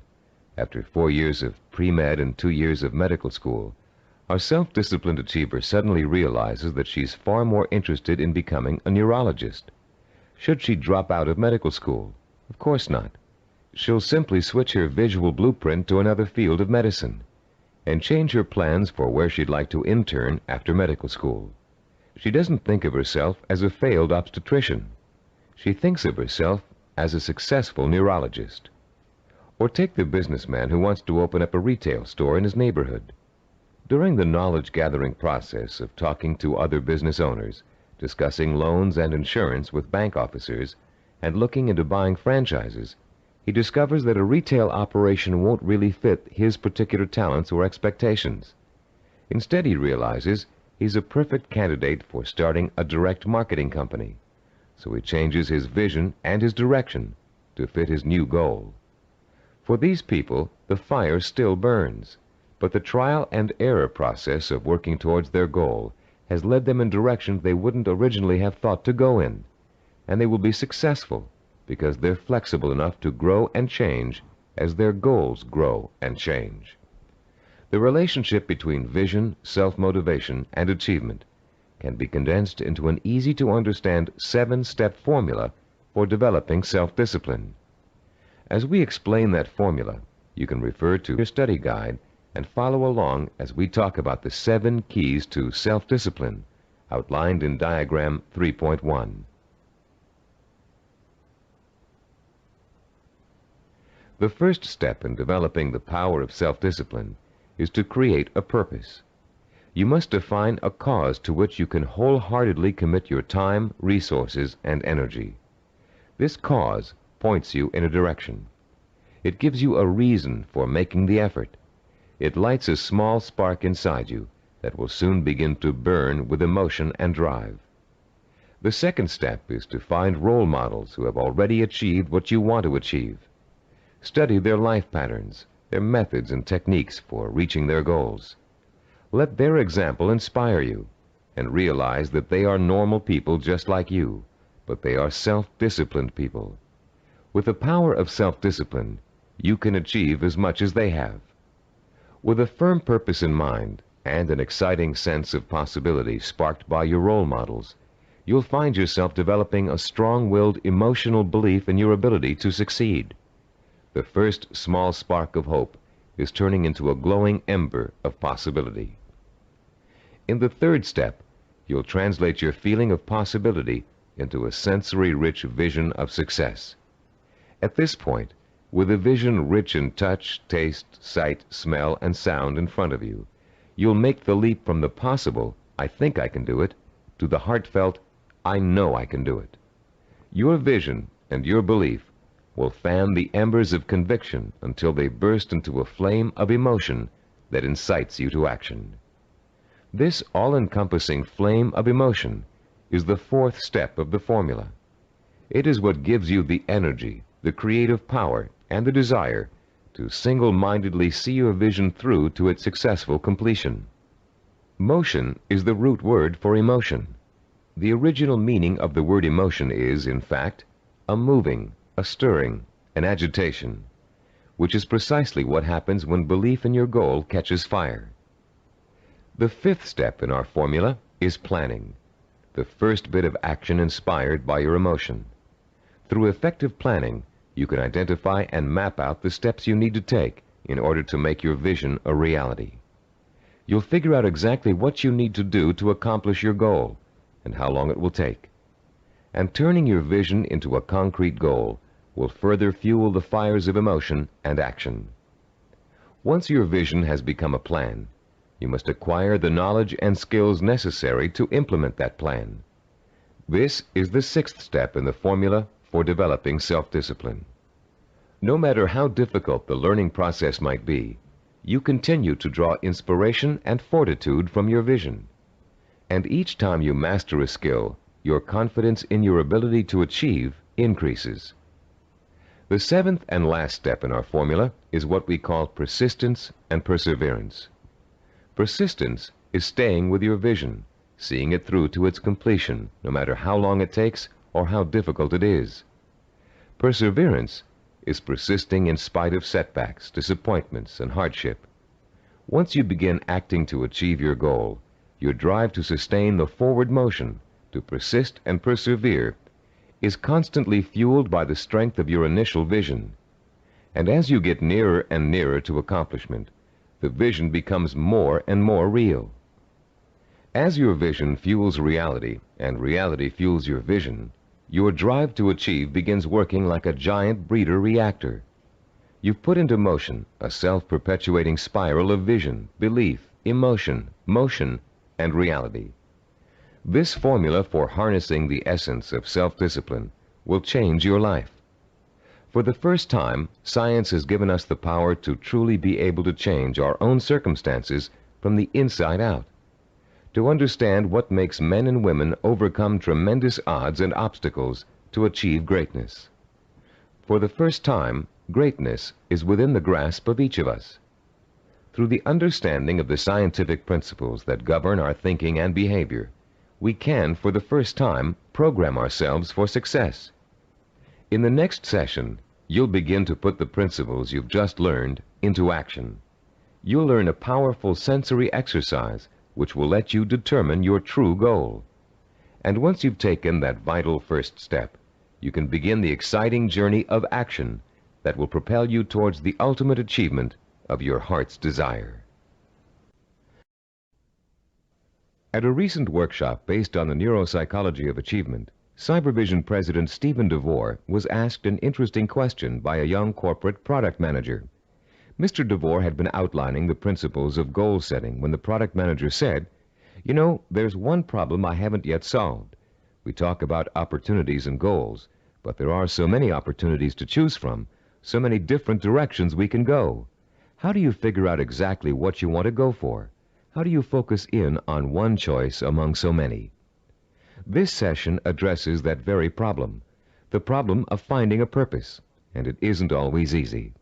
We live in a free society filled with opportunities for anyone who wants to take advantage of them. It's wonderful to have so many choices, but sometimes it makes choosing what you really want to do, your purpose, even more confusing than ever. Still, there are ways to narrow your choices down, and this session will show you how to do it. Through an exciting and powerful 4-point exercise, you're going to learn to pinpoint what it is you want most in life, out of all the things you may think you want. It will take some effort, some soul-searching, some creative thinking, and the outcome may surprise you. By the end of this session, you'll have chosen and defined what we call a macro purpose. The term macro means large or inclusive. Your macro purpose is equivalent to what creative people call the big idea. It's your main desire, your real purpose in life, your reward for hard work and effort. It's going to become your very reason for existing. Besides defining your macro purpose, in this session you're going to learn what micro purposes are and how they're used. Micro purposes are the stepping stones to your macro purpose. They consist of all the things you need to do to achieve your most important ambition. To help you thoroughly understand the concept of macro and micro purposes, think back for a moment to your early years in school, when you first learned to do simple math. Remember what a struggle it was to understand how to add, subtract, multiply, and divide? Numbers seemed a mystery to you back then, and you may have thought you'd never learn how to perform the most basic math functions. At the time, learning math for you was a macro purpose, and all the elements of learning it were micro purposes. You had to learn to count, for one thing. You had to learn the symbols for addition, multiplication, subtraction, and division. And you probably had to memorize the multiplication tables. As an adult, math seems to hardly be important, but you couldn't balance your checkbook or manage your money without it. And if you're a stockbroker, accountant, retail store manager, or bank teller, among other things, math is an important part of your job. So math was a micro purpose that helped you launch your present career, your macro purpose. If your desire is to earn a college degree, a macro purpose, you must take a certain number of courses and amass a certain number of credits. Each course you take that counts toward your degree is a micro purpose. But if you want to be a doctor, earning a bachelor's degree by itself is only a micro purpose. You still have to attend and graduate from medical school and complete an internship, more micro purposes, before you can be licensed to practice medicine. As you can see, macro and micro purposes change according to your stage in life and what you want to accomplish at the moment. A teenager may enter college with no clear idea of what he or she wants to do except finish school, the macro purpose of the moment. But by the third year of school, that student may decide on a career that requires additional schooling and a period of apprenticeship. So finishing school becomes a micro purpose, a stepping stone to a rewarding career. But macro and micro purposes don't just apply to careers or lifelong goals. Setting a macro purpose and determining what micro purposes are necessary to achieve it is an excellent way to help you accomplish any goal, no matter how large or small. It's a logical and creative process that lets you organize your thoughts and actions to make your goal clearer, more rational, and easier to achieve. Just imagine for a moment that you're stranded alone in the wilderness on a freezing winter day. It's late afternoon, and there's no hope of rescue before the next morning. Somehow, you have to figure out a way to survive the bitter cold night, your macro purpose. Your micro purpose is keeping warm, and right off the bat you can think of 3 ways to do this. The first is to put on some more warm clothes, but you don't have any, so that choice is out. The second is to find shelter, but there's none in sight, and you don't have the time or the tools to build anything before nightfall. The third is to light a fire and keep it going through the night. Since the woods around you are filled with dry logs and kindling, this looks like a real possibility. But you don't have any matches, and as for rubbing 2 sticks together to start a fire, it never worked when you were a child, and you doubt that it will work now. There has to be another way. Looking around you for another solution to accomplishing your macro purpose, you notice a sliver of broken glass on the ground, and there's still enough sun left for you to be able to feel its warmth. Picking up the glass, you hold it so the sun's rays can penetrate its surface and focus on a dry stick of wood underneath. In 10 minutes, the stick is burning. But your ordeal isn't over. After the fire is lit, you have to gather enough logs and kindling to last through the night. Another micro-purpose. And then you have to force yourself to stay awake all or most of the night to make sure the fire doesn't go out. In the course of this harrowing experience, you've chosen a macro-purpose, staying alive, and defined all the micro-purposes that went into it. And if you succeeded in accomplishing all of the micro-purposes, you also achieved your macro-purpose. You survived. Defining your life's purpose and the steps you must take to achieve it may not be a life and death matter, but the principle works the same way. By the time this session is over, you'll have a macro-purpose, a clear understanding of what to focus your energy, talent, and intelligence on. And you'll be able to light your own inner fire and feed it with a life-enriching, emotionally compelling purpose. And purpose, as we've noted, is the starting point from which self-discipline and achievement spring. Your first step in determining your macro-purpose involves something everybody loves to do: play. You've already learned how important enjoying work is to the highly self-disciplined. To these achievers, work and pleasure are synonymous. Now you're going to get a taste of how easily this can happen. For the next few minutes, I'm going to ask you to work and play as you engage in a process called limitless wishing. Start by closing your eyes and relaxing. Imagine that you're on a beautiful, deserted beach, walking barefoot in the sand. A soft breeze is keeping you cool, and you're enjoying the sound of the waves splashing rhythmically against the shore. As you stroll along the water's edge, you see an object in the near distance that's half buried in the wet sand. The waves splash over its surface, then recede, leaving it exposed to your curious eyes. You wonder what it is, and you start to walk a little faster so you can reach it before it's engulfed by the next wave. In a couple of minutes, you're standing over it, still not sure what it is. It's metal, somewhat round, and looks like an old lamp. You dig your fingers into the wet sand and pull it out. There's an inscription on the side of the object, but you can't read it clearly. You begin to rub some of the sand away from the oddly shaped letters. Suddenly, the lamp begins hissing, and it releases a cloud of what looks like steam or gas. Frightened, you drop it, but you continue to watch what the lamp is doing out of curiosity. Slowly, before your very eyes, the cloud begins to assume human shape, and soon you're looking up at the largest person you've ever seen. When it speaks, its voice is rich and kind, and its message is amazing. The genie thanks you for releasing him from hundreds of years of captivity inside the lamp, and according to the hospitality of his people, he offers you a reward for helping him. You have only to name 5 wishes, he says, and they will be granted. You can ask for anything, he tells you, as long as it is specific and humanly possible to achieve. At first, you refuse his offer, but as he continues urging you to accept, you begin to realize that no, you aren't dreaming, and yes, you really can have your 5 wishes. The possibilities start dancing before your eyes. Think long and hard about it. What are the things that will turn your life around and make you truly happy? What is it you secretly wish for, day in and day out, every day of your life?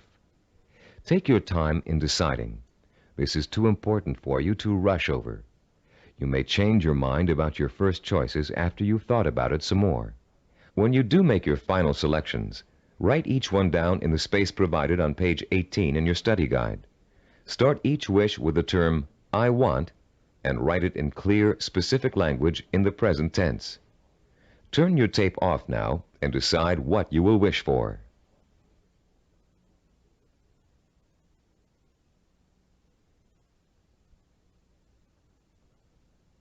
Welcome back.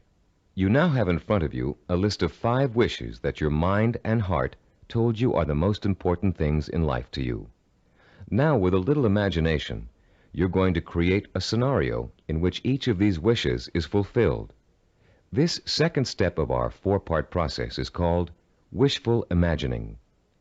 Close your eyes again and picture, in as much detail as possible, that your first wish has come true. If you wished for a great deal of money, imagine how your life has changed now that you've gotten it. Imagine the kind of house you're living in, the kind of car you're driving, the kind of clothes you're wearing, and what you're eating for breakfast and dinner.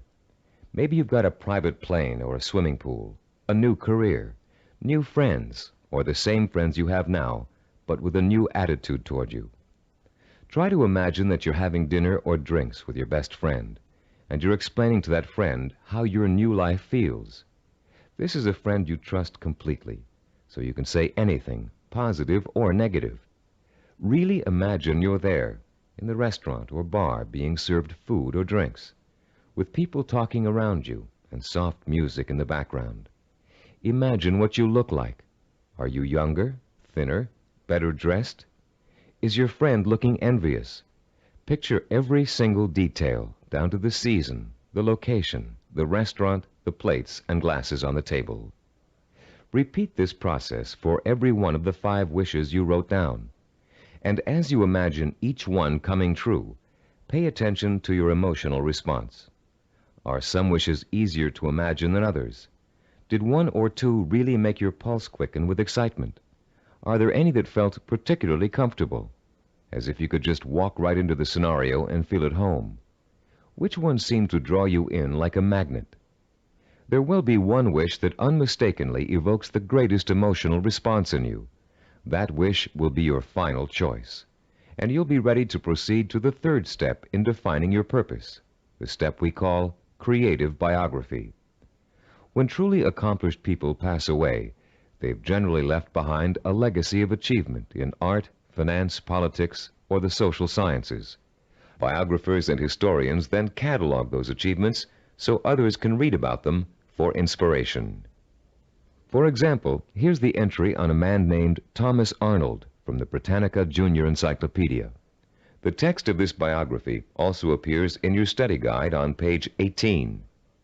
The biography reads as follows: Thomas Arnold, 1795 to 1842.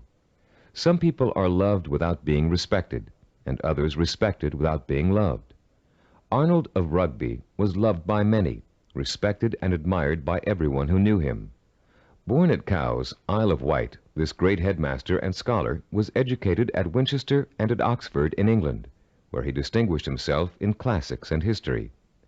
He left Oxford in 1819, and after 9 years of study and writing was elected headmaster of Rugby School.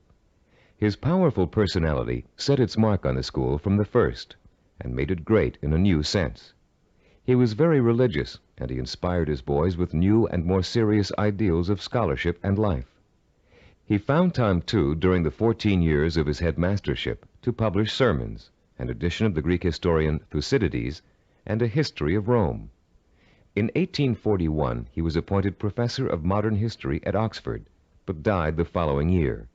He was buried in Rugby Chapel, and his son Matthew wrote a beautiful elegy about him on that occasion. Arnold was too forthright to be tactful in his dealings with boys or indeed with grown-ups, but he always won their respect, and often their love, by his high-minded attitude toward life and its responsibilities. This entry can only summarize the lifelong accomplishments of a beloved teacher and respected scholar. But listening to it, you can get a good idea of the purpose which must have guided Thomas Arnold. Here was a man who valued learning, scholarship, teaching, and personal integrity above all else. What do you value above all else? What would you like to be remembered for? Relax and close your eyes again. Now imagine that you hold in your hands an encyclopedia published in the year 2100. It's a heavy book with a solid feel to it. You can smell the leather binding and feel the crisp new paper as you open it. Find the section that begins with the first letter of your last name. Then turn the pages slowly as you search for the entry that gives you the details of your life. There it is, suddenly, clear as a bell. Your heart beats just a little bit faster as you see your name in bold-faced type. Now you're burning with curiosity. Did they include the most important things about you? Are your most cherished accomplishments in there? Did they understand the purpose behind the things you did? You begin to read the entry to find out. Yes, it's all there. your birth date and hometown, the schools you went to, where you lived, and then the words that describe your highest achievements, your contributions to society. Savor the words as you read them. Let them form a clear picture in your mind of the kind of person you were and what your purpose in life was. When you've finished reading your own biography, turn off the tape and write down what you just read in the space provided on page 19 of your study guide. Don't leave out a single detail. Make sure you paint a vivid picture of the self-disciplined achiever who worked so long and hard in pursuit of a single purpose that he or she ended up deserving an entry in such a distinguished publication. When you've finished writing your own biography, please turn the tape player back on.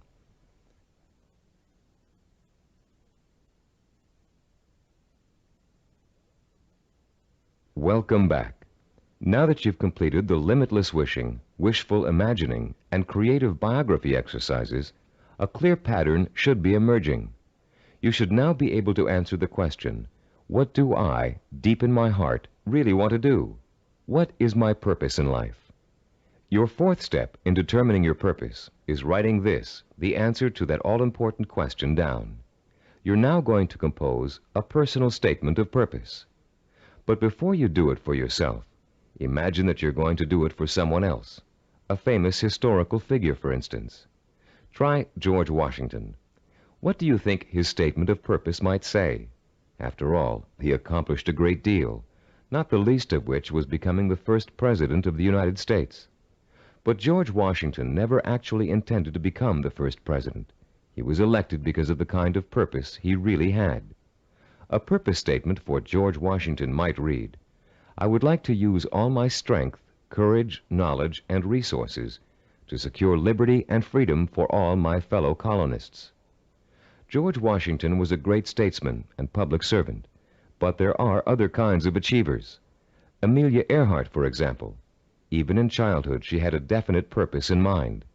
It was not to be a famous woman aviator. That came later, as a natural outcome of what she really wanted to do. Amelia Earhart's purpose statement, composed when she was still a child, said, When I grow up, I'm going to have adventures and show the world that women can be as heroic as well as men. A purpose statement can be as general as you want it to be. It can speak of heroism, freedom, social changes, adventure. It's meant to act as a focusing tool, not an actual blueprint for achieving it. You'll learn how to do that later in this program. Turn to page 20 in your study guide and compose your personal statement of purpose. Turn off the tape now while you do it.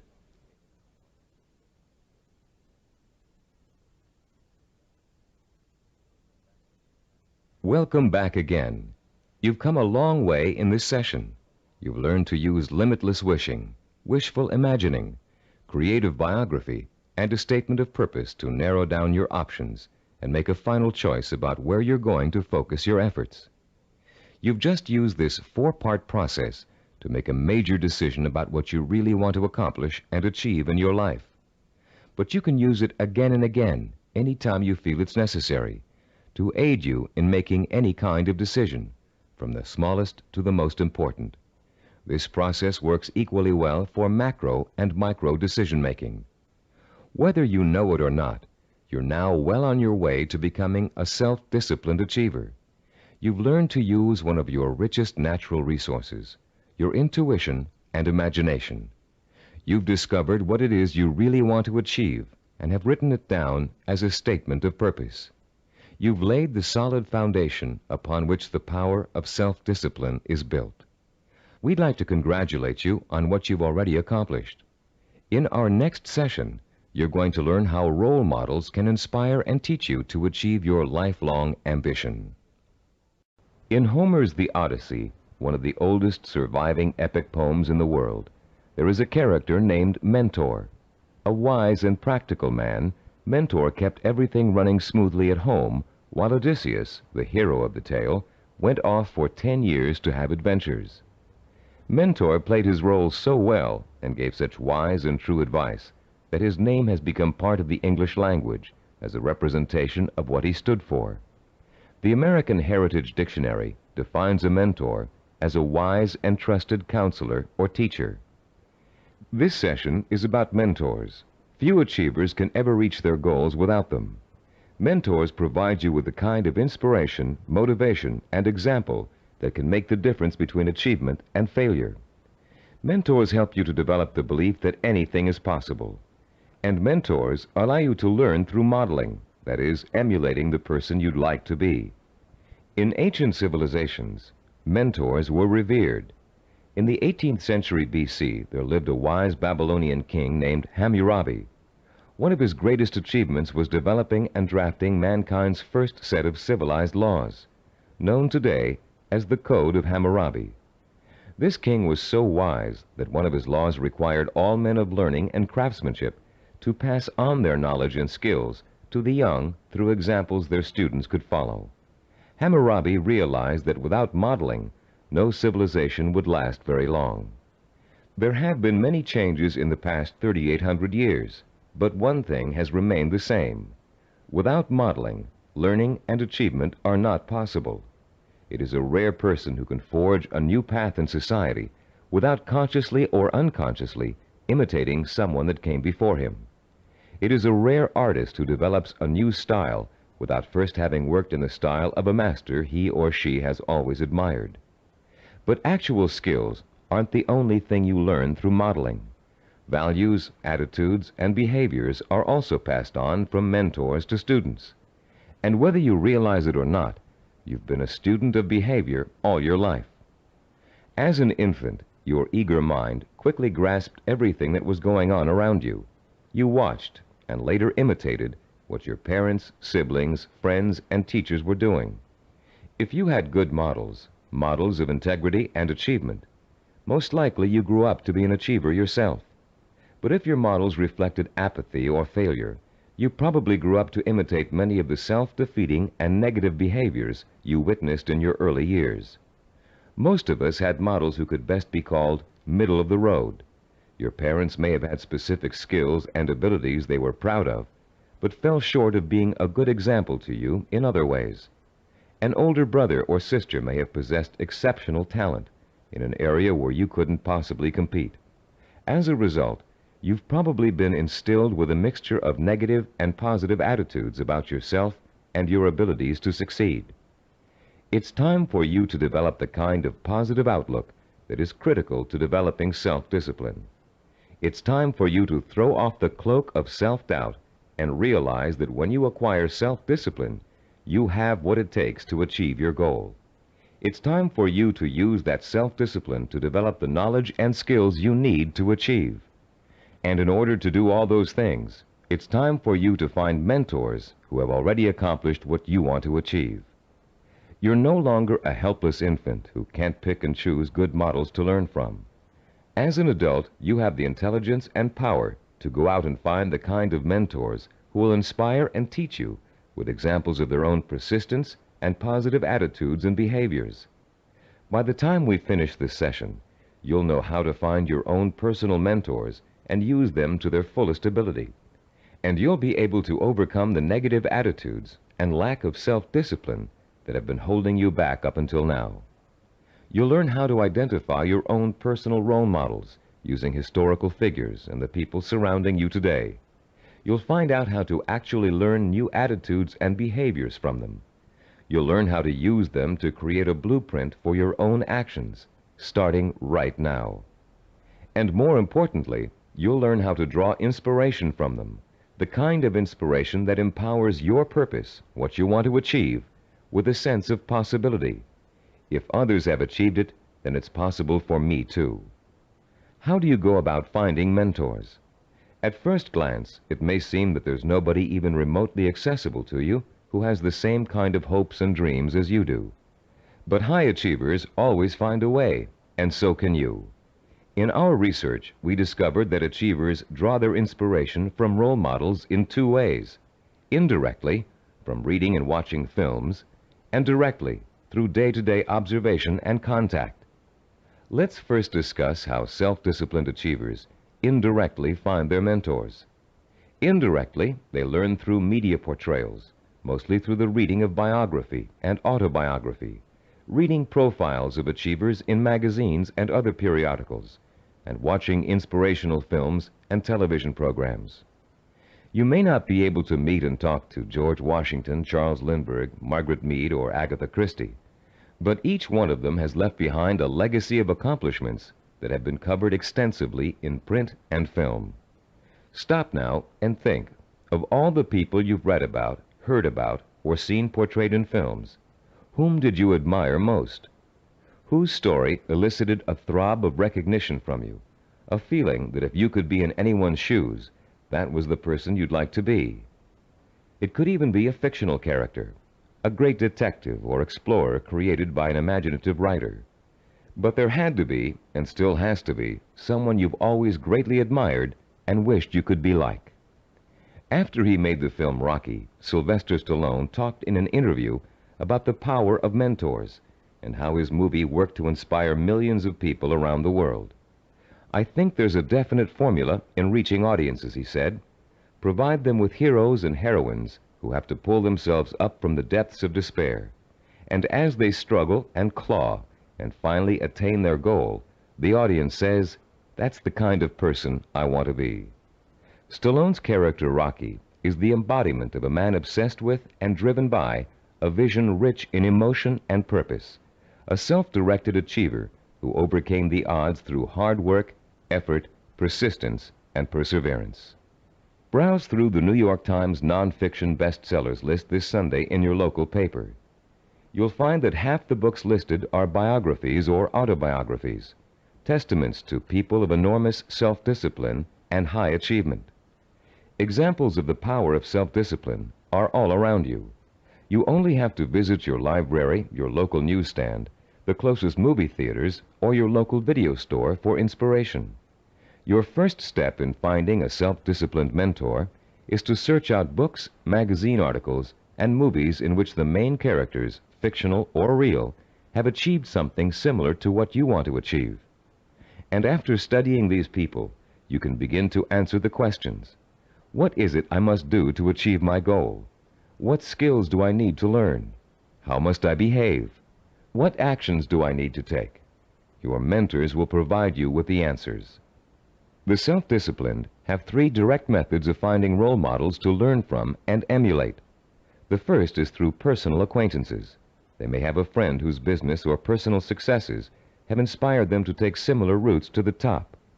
Or perhaps there's a family member who has achieved widespread recognition for outstanding contributions to the community. Because these mentors are close at hand, they can be watched from a front row seat. You can observe their attitudes, behaviors, and thinking patterns. You can notice how they solve problems. You can pay attention to how they behave when confronted with setbacks or victories. You can watch these mentors grapple with the issues of everyday life and the larger issue of achievement in a chosen area. But sometimes there just aren't any people who are that close to you who fit the bill of the self-disciplined achiever. You must find other methods of seeking out real-life mentors. The second way self-disciplined people directly find mentors is through what is commonly known as networking.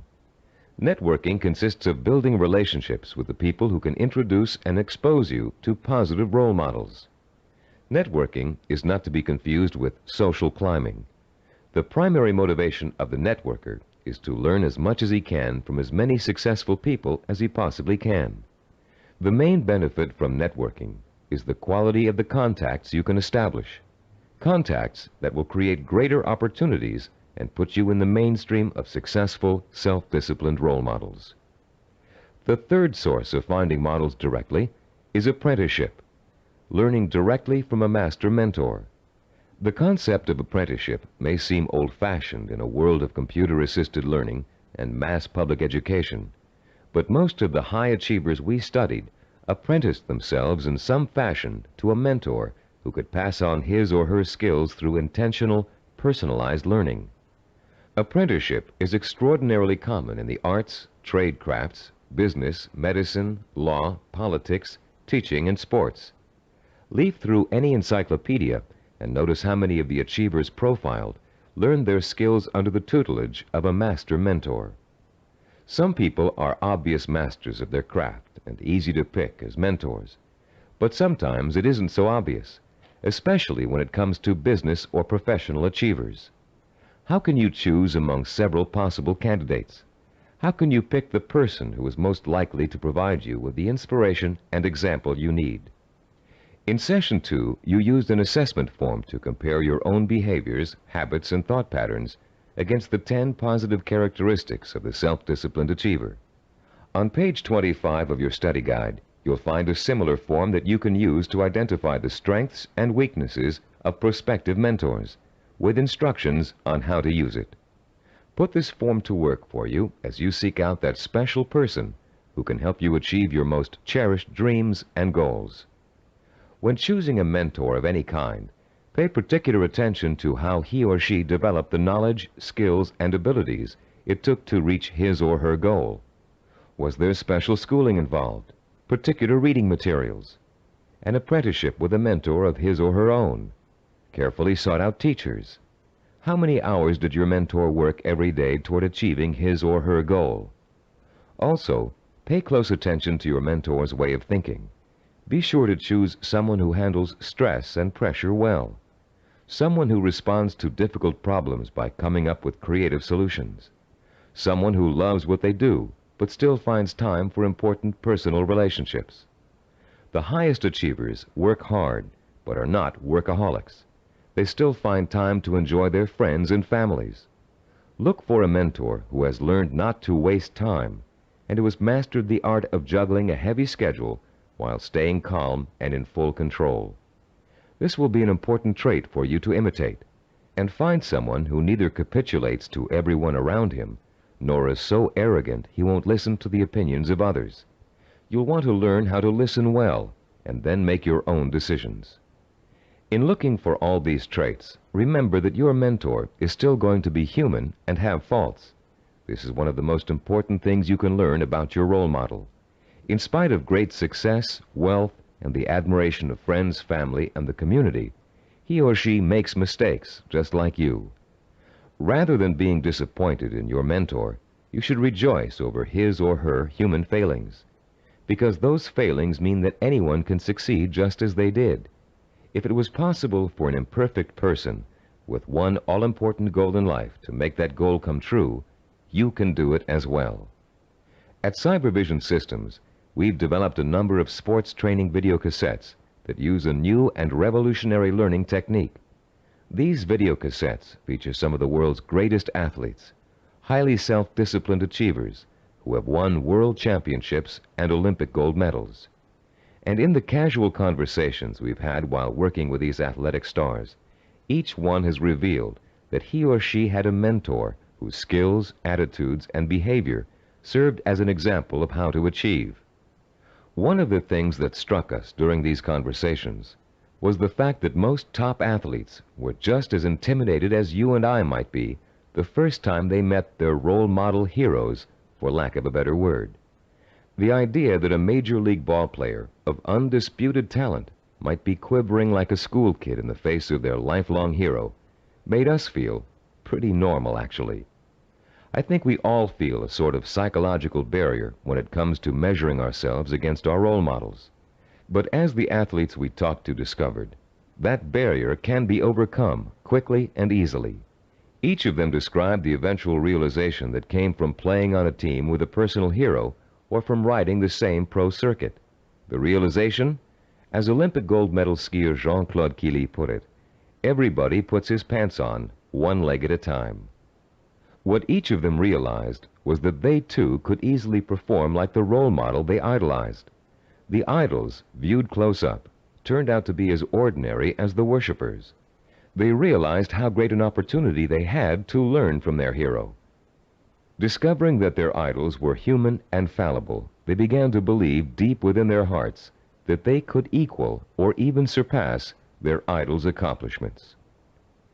Though the role models you choose have developed tremendous strengths that have made them successful, they also have many weaknesses. Renowned fiction writer Ray Bradbury, for example, who was first published when he was in his teens, will never win the Monaco Grand Prix, or even a race to the local supermarket. Why? Because he never learned to drive a car, a skill most of us acquired long ago without thinking about it twice. A friend of ours who is independently wealthy, a local politician, a publisher of fine art books, and a world traveler, wears finely crafted boots with all his clothes, even his business suits. Is it part of his personal style? Yes. But his close friends know his secret. He never mastered the bow knot. This much admired man literally cannot tie his shoes. Recognizing how human and fallible your mentor really is, demystifying your role model, plays an important role in boosting your confidence in your own ability to succeed. If a man who cannot tie his shoes can become a politician, a publisher, and a self-made millionaire, what couldn't you accomplish with the same ambition and drive that got him where he is? This is a man who never let minor shortcomings hold him back. He and 1,000 other mentors will prove to you that you don't have to be perfect to succeed. In fact, you may be amazed to find out that there are a lot of similarities between you and your mentor. People with similar goals often think alike. The only substantial difference, then, between you and your mentor is the kind of self-disciplined effort he or she has applied to achieving a goal. If you apply the same kind of effort, you can be just as successful in achieving your goal. As a matter of fact, you can try on success for size by emulating your mentor's achievements while you're working toward a similar goal. Remember childhood dress-up games, playing pirate with a tinfoil sword and your mother's scarf wrapped around your forehead. Role-playing doesn't work only for children. It can give anyone who's striving to reach a particular goal a template to follow for achieving that goal. Hunter Thompson, who broke new ground in journalism in the 1970s with his gonzo style, picked up much of his technique by imitating one of the greatest writers in the English language, Charles Dickens. Thompson literally sat down and physically copied Dickens by hand, letting his mind and his muscles get used to Dickens' rhythm and style. Hour after hour, he copied Dickens' prose, word for word. And Thompson went on to become a successful and popular contemporary writer. The great 19th century psychologist and philosopher William James contended that if you want to acquire a positive habit or behavior, simply act as if you already have it, and you will. James was aware that the human nervous system is incapable of distinguishing between a physically real experience and a vividly imagined one, which means that once you select your mentor, all you need to do is act just like that person in order to be just like him or her. Remember General Patton? He acted just like Alexander the Great, and he won battle after battle against the Axis. What about Babe Ruth? He imitated Shoeless Joe Jackson and went on to achieve much greater fame than his role model. Or perhaps you've heard of a fictional character named Bunker Bean. Bunker Bean was a timid, weak boy, raised by his parents to think he would always be a failure, and he was. He failed in school, he failed with his friends, he failed in everything he attempted, until one day Bunker Bean ran into a fortune teller who told him he was the reincarnation of Napoleon and was destined to achieve great things. Bunker Bean was shocked out of his usual apathy by this revelation. Going to the library, he took out every book he could find on the legendary Napoleon Bonaparte. He bought posters of Napoleon and hung them up all over his room. And as he studied about the emperor, whom he really believed was his former self, he began to imitate Napoleon's habits, attitudes, and behaviors. Years later, Bunker Bean was a rich and powerful man. He had everything anyone could have asked for. Running into the fortune teller one day, he thanked her for changing his life by telling him about his former self. And to his astonishment, she laughed and told him she had lied to him years before, just to get his money. He wasn't the reincarnation of Napoleon after all. Bunker Bean was crushed. But since he had spent the many years acting like his role model, he found he couldn't shake the habits of success he had acquired. It was then that Bunker Bean realized that everyone is born with the potential to be a great achiever, if they can only believe they are. You don't need a fortune teller to set you on the road to greatness. You do need to find a mentor, study that mentor, realize his or her strengths and weaknesses, and start imitating the behavior that made your mentor the success he or she is today. If you were an actor preparing for a starring role, you'd spend months studying the script. learning your lines and rehearsing your part over and over again until you knew it inside out. Only then would you have the knowledge, skills, and confidence to make a glorious debut. If, as Shakespeare said, all the world's a stage, then finding a mentor is your way of choosing your own starring role. For a while, as you closely observe your mentor and learn the script, you'll be just an understudy. But then, one day, the stage will be yours. Acting as if has remarkable suggestive power. In a book called The Wind Walker, which was made into a powerful film, an aged blind Indian spends his days teaching the ways of warriors. Sitting late at night, reflecting on the day's lesson and the children's reactions to it, he recites a poem to the heavens, part of which goes, "And did you not see the glow of their faces when he called them men, when he called them warriors? And is it not so that we become most quickly the persons we think we are?"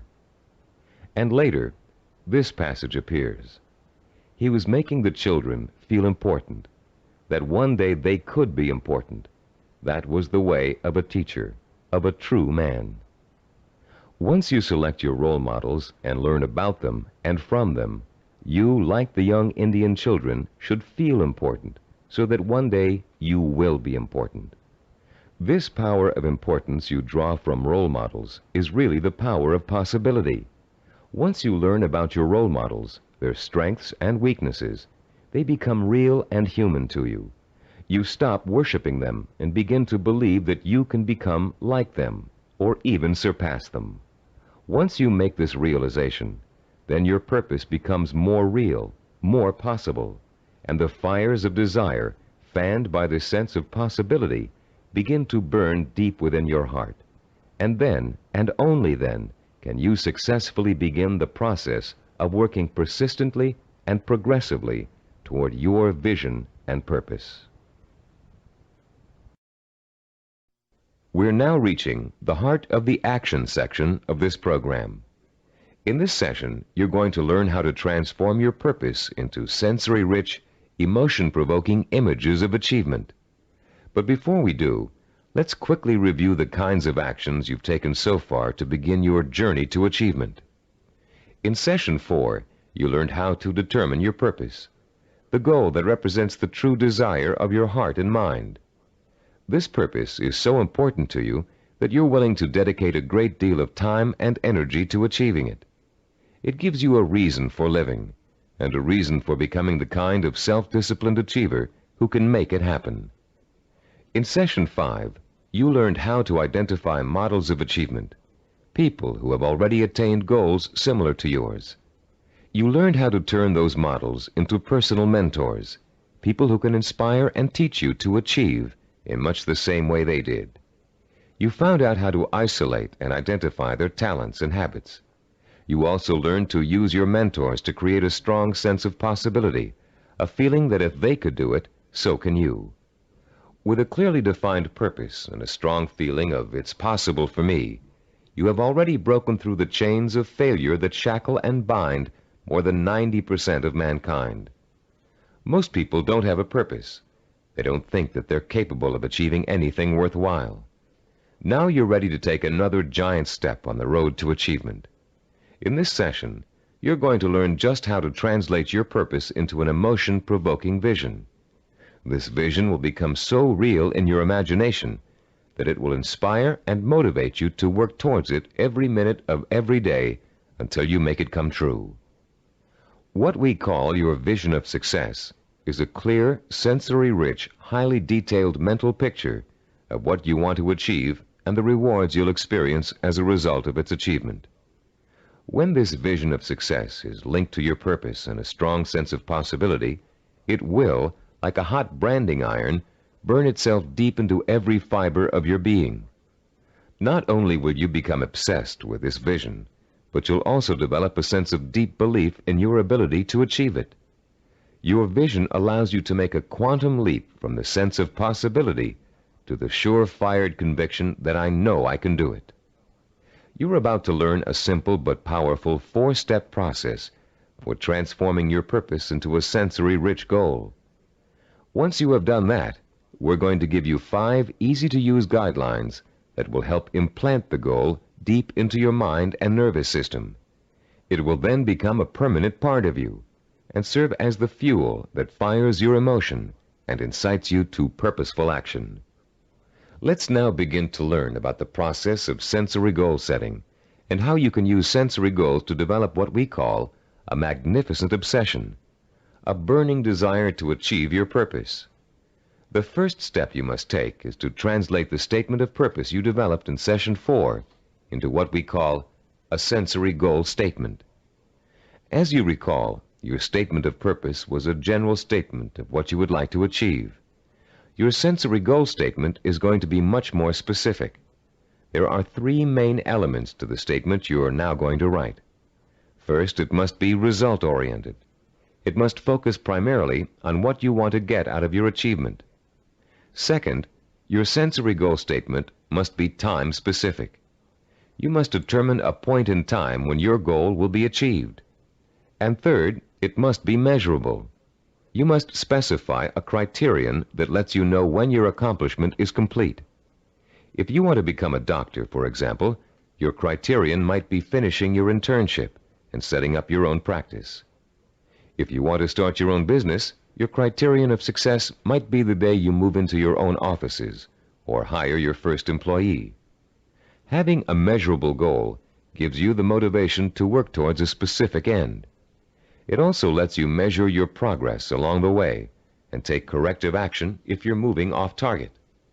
This sense of having a concrete reality to work for, combined with an actual time frame and a result to look forward to, fuels your drive and compels you to work persistently and systematically toward the ultimate success of your endeavors. Let's quickly look at a few examples of how a statement of purpose can be translated into a sensory goal statement. Let's say your statement of purpose reads, "I want to help cure disease." Your sensory goal statement might read like this: "In June of 1989, I will receive a medical degree." If your purpose is to become your own boss, then your sensory goal statement might read, "In January of 1987, I will open up a retail store of my own."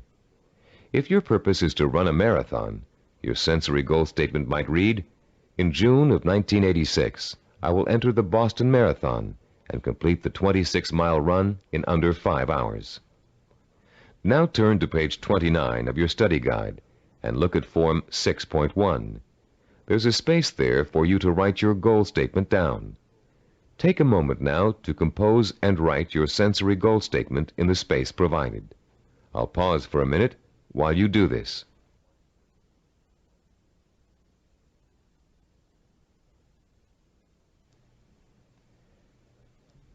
After writing your sensory goal statement, your next step in the sensory goal setting process is turning that statement into what we call a vision of achievement. The first way in which you're going to do this is by finding photographs in books, magazines, and newspapers that show people living, experiencing, and achieving your vision. If your vision is to become a doctor, look for photographs of a medical school graduation ceremony. Find pictures of doctors involved in research. Look at Scientific American, the New England Journal of Medicine, and similar publications aimed at doctors and scientists. If your vision is to be your own boss, find photos of people who own successful businesses. Business Week, Industry Week, and specific retail trade publications are good sources to try. If your vision is to run the Boston Marathon, make photocopies of newspaper stories about marathon winners that you can find in the library, and check Runner's World and similar publications aimed at serious runners. The purpose of this exercise is to give you some concrete images to inspire your own personal images of achievement. You'll learn how to create those personal images in a few moments. Creating a vision achievement scrapbook of pictures that personally speak to you about your own desire for achievement can have a powerful effect on your motivation and drive. Devote some time today or this evening to locating these pictures, and in the future continually be on the lookout for more. The third step in the process of developing a sensory goal requires that you make a listing of all the advantages and rewards you will experience as the result of achieving your goal. For a few minutes, close your eyes and imagine that you have already successfully realized your ambition. How is your life different because of it? What recognition have you achieved? Has it made a difference with your family and friends? Has it made an impact on other areas of your life? Are you getting up at the same time in the morning, driving the same car to work? Are you going out more in the evenings, wearing different clothes? Turn to page 31 in your study guide, and in the space provided on Form 6.3, write down every single reward you can imagine resulting from the achievement of your goal. Don't just write down the general rewards, get as specific as possible. For instance, running the Boston Marathon may greatly boost your self-confidence and increase the respect you get from family and friends. But training for it will also get you into superb physical shape, meaning you'll have more energy, more stamina, more drive. You'll look better, feel better, sleep better, and do a better job at work. Use the photographs from your scrapbook to help you identify all the rewards you can think of that are associated with your goal. And when you're finished writing them down, you'll be ready to translate them into a vision that will stimulate your emotions, provoke your desire, and incite you to positive action. Close your eyes for a few moments and imagine that you have just achieved your goal. Where are you? What do you see around you? Are you indoors, outdoors, in your own home, at the office? Who are you with? Notice every tiny detail of your surroundings, including the texture of wallpaper, the color of the sky, the faces of the people you're with, the clothes they're wearing. Pretend you're going to have to draw a picture of this scene in a moment, so you really need to focus in on every little item so as not to forget it. Now, holding that visual image before you, switch your focus to sounds. What are you hearing? Are people talking to you? Are they congratulating you? If so, what are they saying? Are you hearing the voices of your parents, your spouse, your children, your friends? Are you all watching TV, where a famous newscaster's voice is reciting the story of your achievement? Maybe there's a party being held in your honor, and you can hear music in the background. Concentrate on every single sound you can hear and differentiate. Now, let's add the sense of touch. Are people shaking your hand? Do their hands feel smooth, rough, warm, cold? Are the grips firm or slack? Are you being patted on the back, hugged by your family and friends? Is someone pulling at your sleeve to get your attention? Next, imagine the prevalent smells that are surrounding you. If you're in the middle of a celebration, can you smell the food on the buffet table? Is the fragrance of champagne wafting up from the glass you're holding? Can you smell people's perfume or cologne? Now concentrate on taste.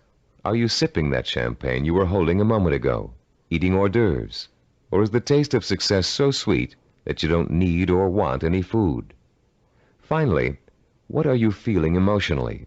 Pride? Satisfaction? Maybe you're feeling relief that the hardest work is behind you. Maybe you're feeling the power of your new position. Perhaps you're feeling the exhilaration that comes with knowing that having achieved what you did, you can now achieve anything. You might even be feeling humble, having come face to face with weaknesses you never knew you had during the long, hard effort to reach success. After you have awakened all of your senses to the sight, smell, taste, touch, sound, and feeling of success, turn to page 32 in your study guide and complete Form 6.4, entitled The Sensory Vision Worksheet.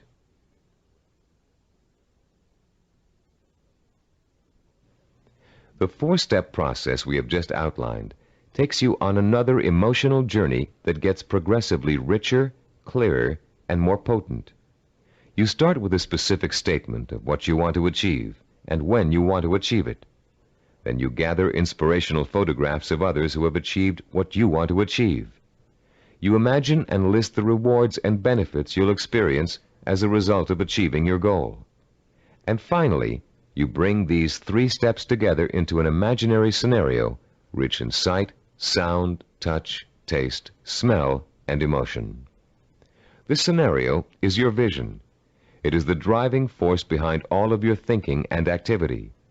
The more intense and more detailed your vision is, the more emotional power it will pack.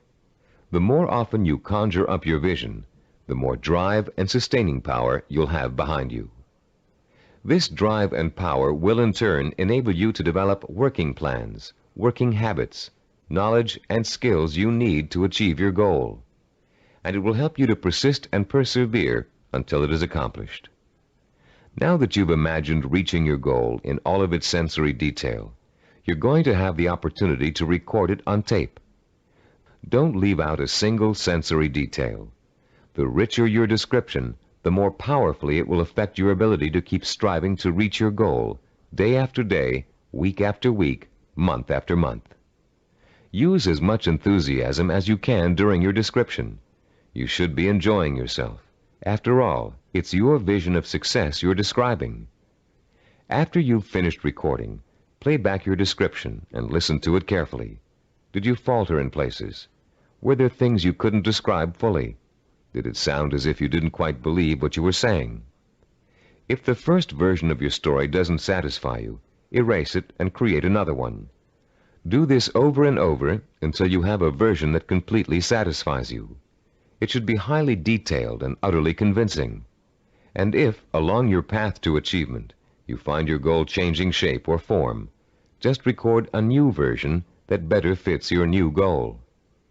You're now going to learn to use this recording as part of a 5-step daily plan for internalizing your vision and making it so much a part of you that it will drive you to plan, to work, to achieve, to persist. Your first step will begin early in the morning, soon after you wake up. The first thing you're going to do before going about your daily business is to review your statement of purpose, your sensory goal statement, your photographs of achievement, and your list of rewards for achieving your goal. This is not just to remind you of why you're striving for success. It's to remind you of exactly why you need to succeed.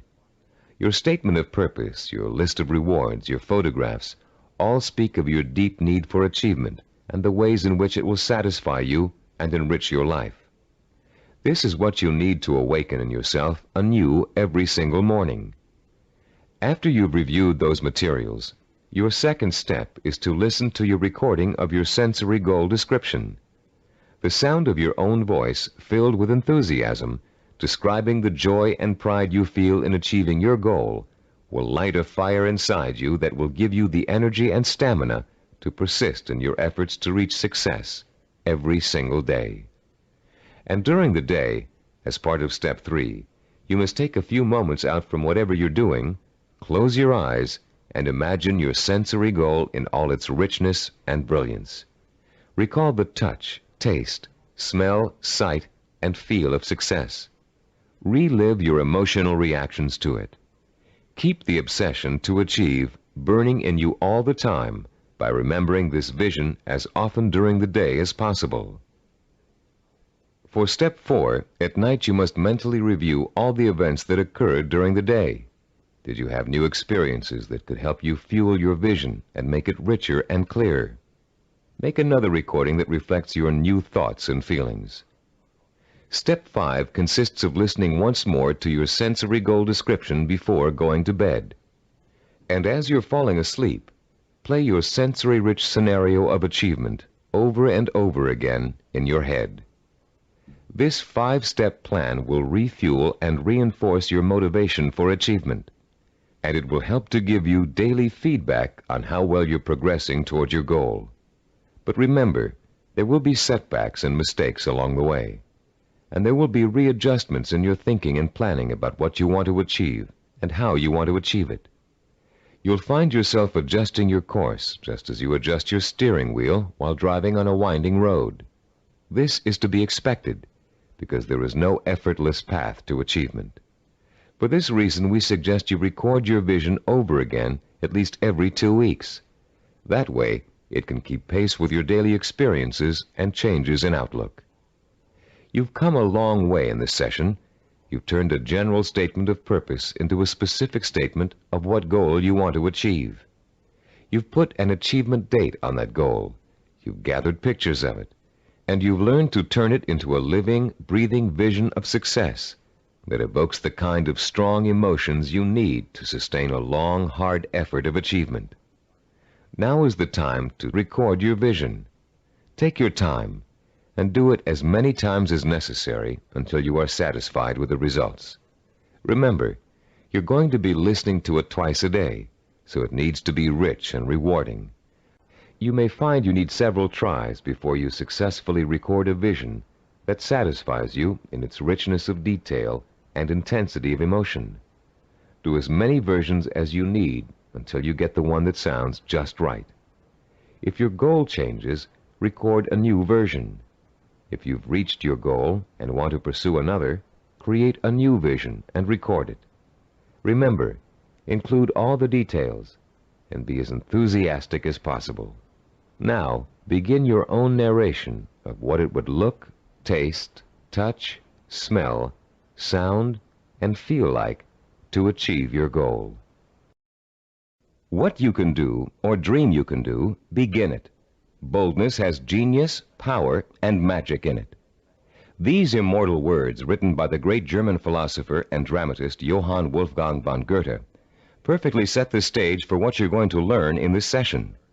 Here, we're going to help you turn the vision of what you want to achieve into an action plan. In Goethe's words, to boldly begin your dream. You already have the vision. You believe in it and in your potential to achieve it. Now we're going to work on a practical, step-by-step process through which your vision can be brought to life. For, as former United States President Theodore Roosevelt said, dreams are a dime a dozen. Everybody's got dreams. It's their execution that counts. Planning is the logical mapping out of where you want to go and how you want to get there. Seneca, the Roman philosopher, captured the importance of planning when he said, "When a man does not know what harbor he is heading for, no wind is the right one." Planning helps you focus your direction and organize both your time and resources. Every moment spent in planning saves 3 or 4 in execution. In this session, you're going to learn a simple yet powerfully effective system of planning, of organizing any goal you want to achieve into logical, easy-to-visualize steps. This system is applicable to any type of task or project, from building a deck to getting a medical degree. It will help you to make short or long-range plans, organize your resources, create schedules to meet necessary deadlines, and improve your decision-making skills. It will also improve the quality of your work. While following this plan, you'll experience an increase in self-confidence and pride as you realize that you are on your way to becoming a self-disciplined achiever. Every small task in your plan that you accomplish will be living proof that you are one step closer to your goal. And as you take each step, your faith in your ability to accomplish your goal will be reinforced and expanded. In approaching the creation of a plan, it is important to keep the following basic facts in mind. First, planning is a way to look at both the whole picture and parts that make up the whole. It is a way to organize those parts in a logical and sequential way. One step should lead to another. More than that, each step you take should make the next step possible, like adding links to a chain to make a fence. We've introduced you to the concept of macro and micro achievements. The whole picture is your macro achievement. The steps you must take to achieve your macro achievement are micro achievements. If you want to build a house, a macro achievement, you must start by leveling the site and digging a foundation. Only after those steps have been accomplished can you go on to pouring the foundation, putting up the framing, putting in electricity and plumbing, finishing the walls, installing the roof, and so on. The second fact to keep in mind is that ideas take time to implement. I won't dwell at length on the subject of time now, since we're going to devote all of Session 8 to time. But I'd like to tell you a short story about a Micronesian island leader named Pialug that illustrates the kind of time and patience it takes to achieve excellence. 50-year-old Pialug is the most respected and powerful man in his community because he's a navigator. His grandfather had told him, "If you learn navigation, you will have a name. You will eat the navigator's food. At sea, you will have more power than a chief." Pialug began learning navigation at the age of 5. Using shells and pieces of coral on sand, his grandfather created models of the constellations to teach him how to chart distance and direction. Pialug learned that at the right time of year, he could simply point the bow of his canoe at the rising star to steer his course. But since the stars rise 4 minutes earlier each evening, the rising star changes position every day. So Pialug also had to learn the positions of the multitude of lesser stars. It took him 45 years to learn every movement of every major and minor star and constellation in the nighttime sky. But having taken the time to learn, Pialug now enjoys the respect, admiration, and status in his community that comes with being a navigator. Like Pialug, you must recognize that it will take time to achieve your goal, weeks, months, or years. Like Pialug, you must develop patience in learning the steps that lead to your goal. With time and patience on your side, you'll be assured of realizing your ambition. And like Pialug, you'll achieve the respect that comes with final accomplishment. A third fact to remember in creating a plan of action is that ideas take concentrated work to come to fruition. Too many people like to think that managing a project means that others do the detail work. They can simply spin out ideas like sparks from a child's pinwheel toy, leaving others to tend the fire. If you leave others to tend the fire, don't blame them if the house burns down. Admiral Hyman Rickover spent over 40 years building America's nuclear submarine fleet. Rickover himself supervised the research, design, construction, and operation of the mighty underwater craft. His reputation as an excellent manager who always got results was only equaled by his talent for engineering. Upon Rickover's retirement, he explained his philosophy of management to an interviewer. "The man in charge," Rickover said, "must concern himself with details. If he does not consider them important, neither will his subordinates. Yet the devil is in the details. It is hard and monotonous to pay attention to seemingly minor matters. In my work, I probably spend 99% of my time on what others may call petty details. Most managers would rather focus on lofty policy matters, but when details are ignored, the project fails. No infusion of policy or lofty ideals can correct the situation." 3 basic elements to keep in mind, then, when creating an action plan. They include looking at the whole picture, taking time to complete each step before you go on to the next, and paying attention to details. A 4th point to remember is planning, and the implementation of a plan is a trial and error process. You will make mistakes. Most of them will be unavoidable and will serve as springboards of learning and refinement. When you make a mistake, learn from it. Take corrective action to avoid making it again, and get right back on course. Remember, supposed experts have made greater mistakes than you're going to make, and have managed to turn them into creative successes. Take the Coca-Cola Company's introduction of the new Coke, for example. After spending millions of dollars on market research, and more millions of dollars marketing their reformulated soft drink, they were forced by public pressure to bring back the old formula. They made a mistake in trying to change the taste of Coke, and their marketing executives admitted it. But because of that mistake, Coke is now in a stronger marketing position than ever.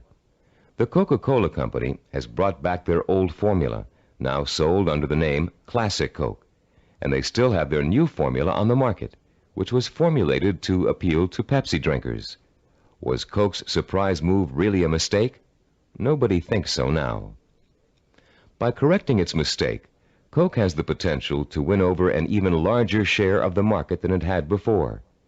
This process of self-correcting behavior is what scientists call cybernetics. The term may sound very space age, but there's a reason for that. The organizational method you're about to learn is the same one NASA engineers used to put men on the moon.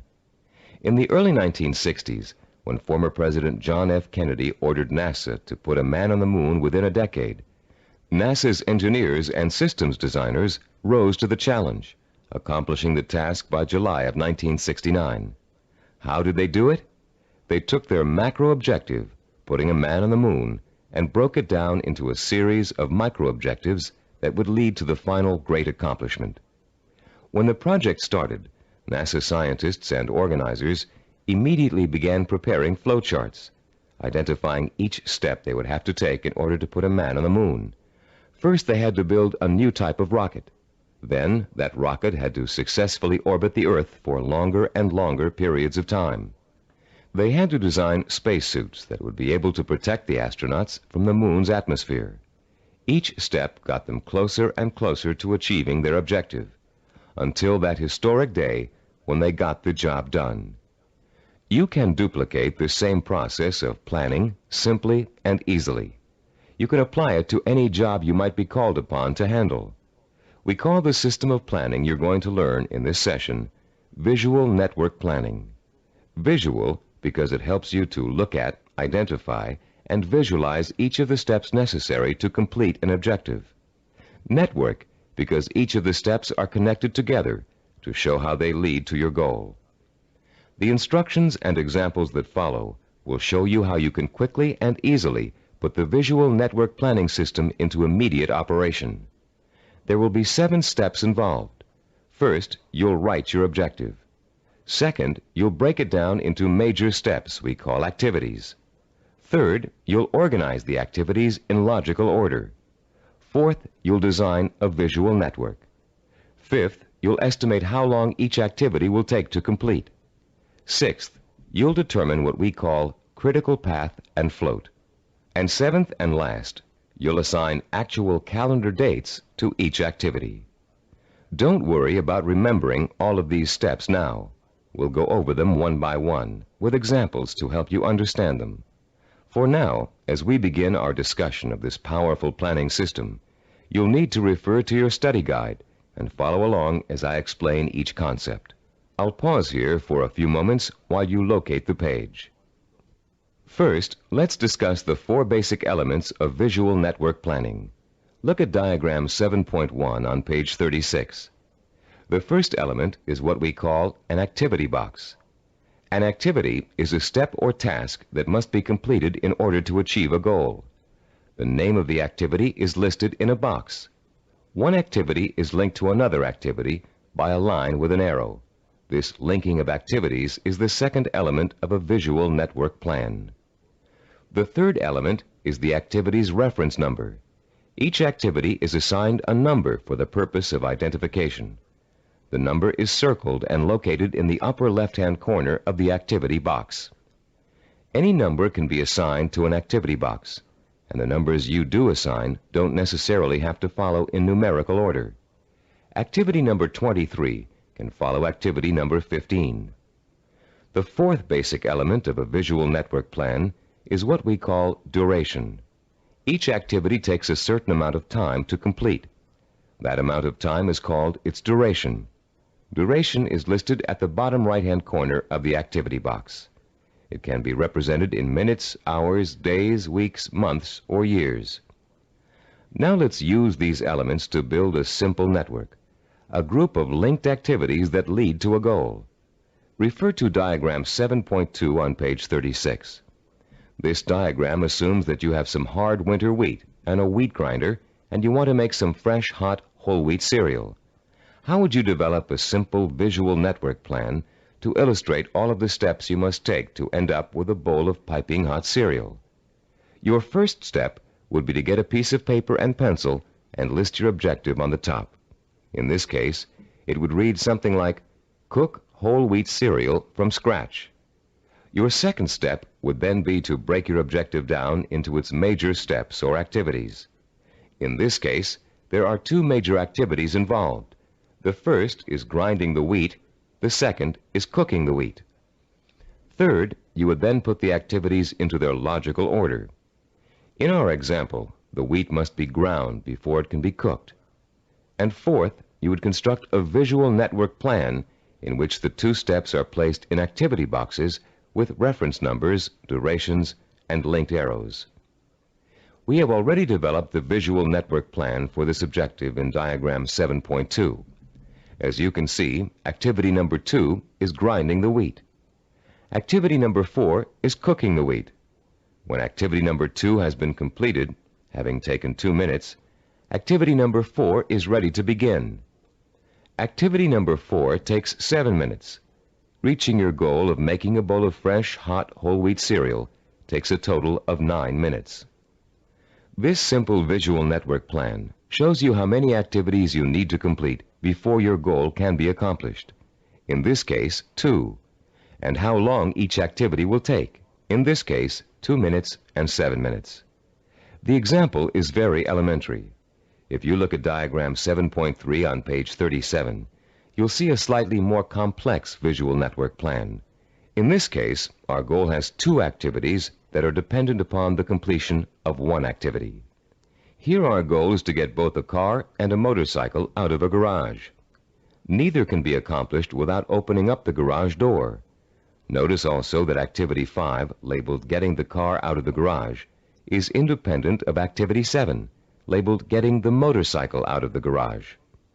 Both activities 5 and 7 can be accomplished at the same time, providing you have someone to drive each vehicle and providing the door is opened first. In this example, note that 5 of the 7 steps of visual network planning have been completed. 1, the objective has been written. 2, the major steps of the project have been identified. 3, the steps have been put into a logical order. 4, they have been organized into a visual network. 5, each activity has been assigned a time estimate for completion. Now let's examine step 6, the concepts of critical path and float. To help you follow along in our explanation, turn to page 38 of your study guide and look at diagram 7.4, titled Critical Path and Float. As you can see, we have expanded our visual network plan for cooking cereal to one for cooking and eating cereal. The new objective is to prepare and eat freshly ground whole wheat cereal in 15 minutes. Look at the visual network plan. You now have 3 separate paths that come out of activity 3, grinding wheat. Going from the top down, the first path is made up of activities 3, 5, and 11. The middle path is composed of activities 3, 9, and 11. The bottom path includes activities 3, 7, and 11. Look at the 3 paths individually and total up the amount of time each will take. The middle path will take a total of 14 minutes to complete. The top path takes only 8 minutes. The bottom path takes 9 minutes. Look at your objective again. Your goal is to cook and eat the cereal within 15 minutes. If you are to complete your objective on time, the activities on the longest path must all be completed on schedule. The longest path on a visual network plan is known as the critical path. The activities on the critical path are called critical activities and are vital to the success of the project. The non-critical activities, those not on the critical path, can be delayed without affecting the result. These activities have what is called float. Float is the amount of time an activity can be delayed without affecting the completion of the project. In diagram 7.1, grinding the wheat, cooking the wheat, and eating the cereal take the longest amount of time and are thus on the critical path. Getting the bowls and milk can be delayed without affecting the schedule. Therefore, they both have float. Diagram 7.5 on page 39 is the visual network plan we use here at Cybervision Systems to develop our programs. Study the plan and try to determine the critical path. Which activities take the longest amount of time to complete? As you can see, activities 11, 13, and 15 are on the critical path. Activities 17 and 19, and 21 and 23, which take a total of 10 weeks to complete, have 6 weeks of float. Because of the amount of time it takes to complete the critical path, these activities can be delayed for 6 weeks without affecting the schedule.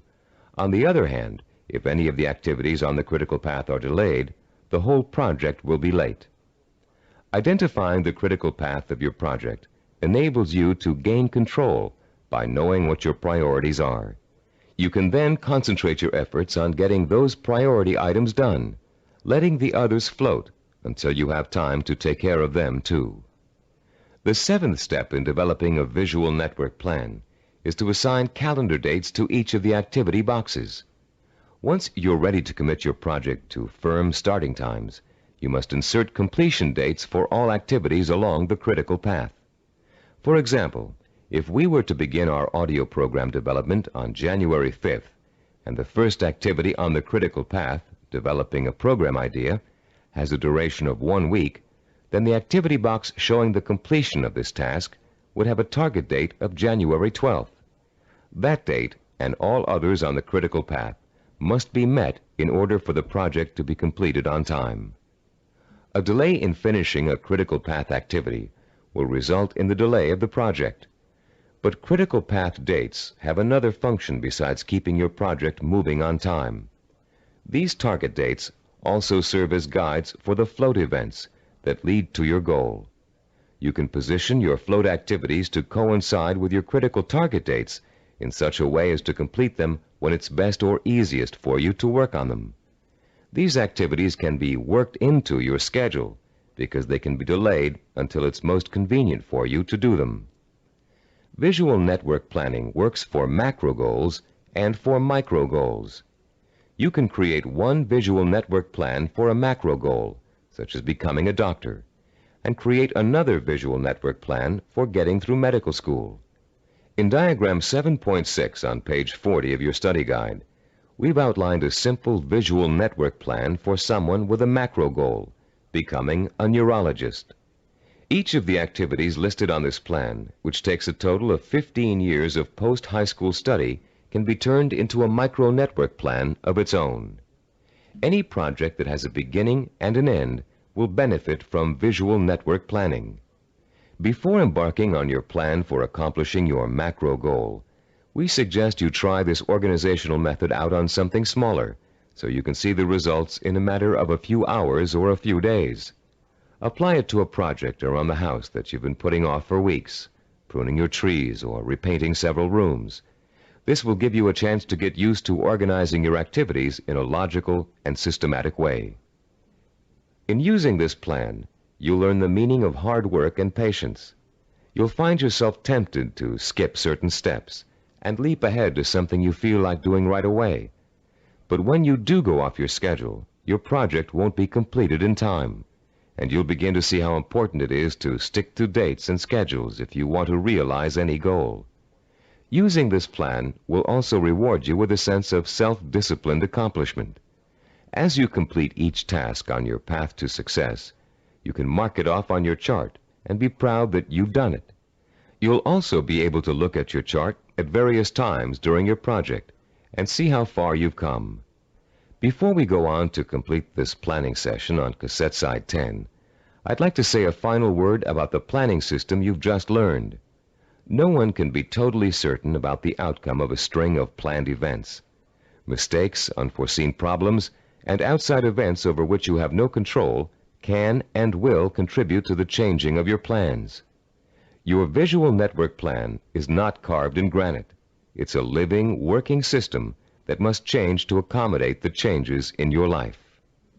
You may underestimate the amount of time it will take you to complete an activity. You'll know better the next time. You may find that you don't need to perform a certain activity at all, giving you some breathing room in your schedule. The objective of this plan is not to give you a rigid yardstick against which to measure your success or failure. Rather, it is to give you a logical, working system for achieving your goal. In creating your visual network plan, do your best to be as accurate as possible about dates and durations of activities. But remember that things may go wrong, and you may have to change those dates. This is not an excuse to quit. It is a good reason to keep sticking to your plan, for without it, you have little chance of achieving your goal at all. Remember, to successfully realize your purpose, you must have the courage to take risks, the courage to fail, and the courage to learn from your failures. Visual network planning is a roadmap that points out your destination and suggests a way to get there, but it doesn't tell you how to take the trip. It's up to you. On the next side of this tape, you'll take the exciting step of developing your own visual network plan, and you'll write your own story of achievement in a way that brings home the power and reward of final success. Now that you've been introduced to the guidelines of effective planning, you're ready to turn your own purpose and vision into macro and micro plans. As you do, keep in mind the following suggestions. First, the instructions on how to develop a visual network plan are guidelines only, and not a rigid set of rules. Use the principles we've discussed as a guide to meet your own specific needs. Second, take the time to work at converting your goal into a visual network plan. You'll probably need to come up with a number of rough versions before you arrive at your finalized plan. Don't get frustrated. The very act of planning will force you to think logically and use your creativity. More importantly, your vision will go from the abstract to the concrete, a step most people aren't able to take or don't know how to take. In developing your personalized visual network plan, you'll find that this system will become one of the most valuable tools you'll ever use. So study it thoroughly, familiarize yourself with the steps, get to work, and be patient. After you have developed your first visual network plan, there's an exercise I want you to complete. Take your plan and put it in front of you. Study what you've written for a few minutes. You have a stated objective, a list of activities, and a time frame. That's all it takes to tell a story. So I'm going to ask you to tell the story of the achievement of your own goal. Only you're going to tell the story in the past tense, as if your goal has already been achieved. In your story, pay attention to details. How long did it take to reach your goal? What did each step along the way feel like? Did you have to reevaluate your goal in the process of achieving it? What did you discover about yourself along the way that led to the successful achievement of your ambition? Keep your story simple. Pretend you're talking to a friend. Be enthusiastic. Be proud. Give your friend a step-by-step description of just how you did it. First I did this, then I did that, and this happened along the way, so here's how I took care of it, and so on. Now you're going to tell your story on tape to describe your success in sensory-rich detail, with all the enthusiasm you can muster, as if it finally really happened. When you're done, you'll have a record of your success that you can refer to again and again for inspiration. When you play your story back for the first time, listen very carefully to your descriptions. Did you falter in places? Was there a lack of conviction in your voice in certain areas? Did you hesitate, as though to tell yourself you really didn't believe that success was yours? Or were you self-assured and utterly convincing? If the first version of your story doesn't satisfy you, erase it and create another one. Do this over and over until you have a version that completely satisfies you with its richness of vision and inner strength. When you achieve your goal, you can use this same method of storytelling in pursuing another one. Always make sure that your story rings true and offers real inspiration to you when you hear it.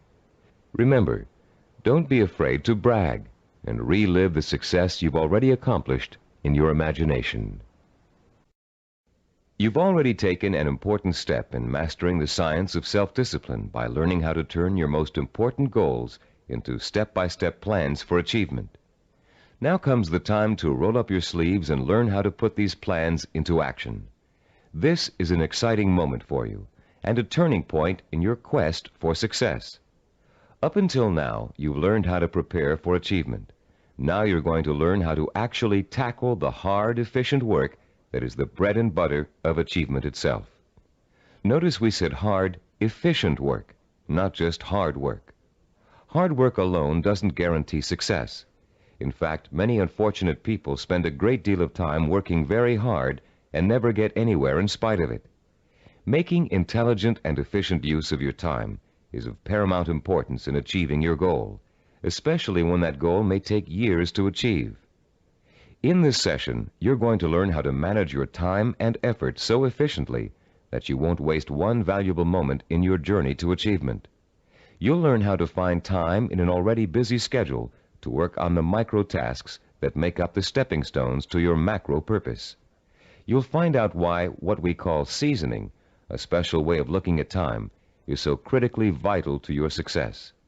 You'll learn how to actually quicken time, make hours seem like minutes, weeks seem like days, and years seem like months. And you'll learn once and for all how to develop the do-it-now habit, allowing you to permanently overcome the world's #1 cause of failure, procrastination. By the time you finish this session and complete the corresponding exercises in your study guide, you'll be equipped with a new attitude towards time and achievement, and you'll be ready to begin systematically putting your step-by-step plans into purposeful, disciplined action. Let's now begin exploring the fascinating principles of using and managing time that can make the difference between success and failure. To begin at the beginning, let's talk a little bit about the relationship between time itself and achievement. We all know that it takes time to accomplish something.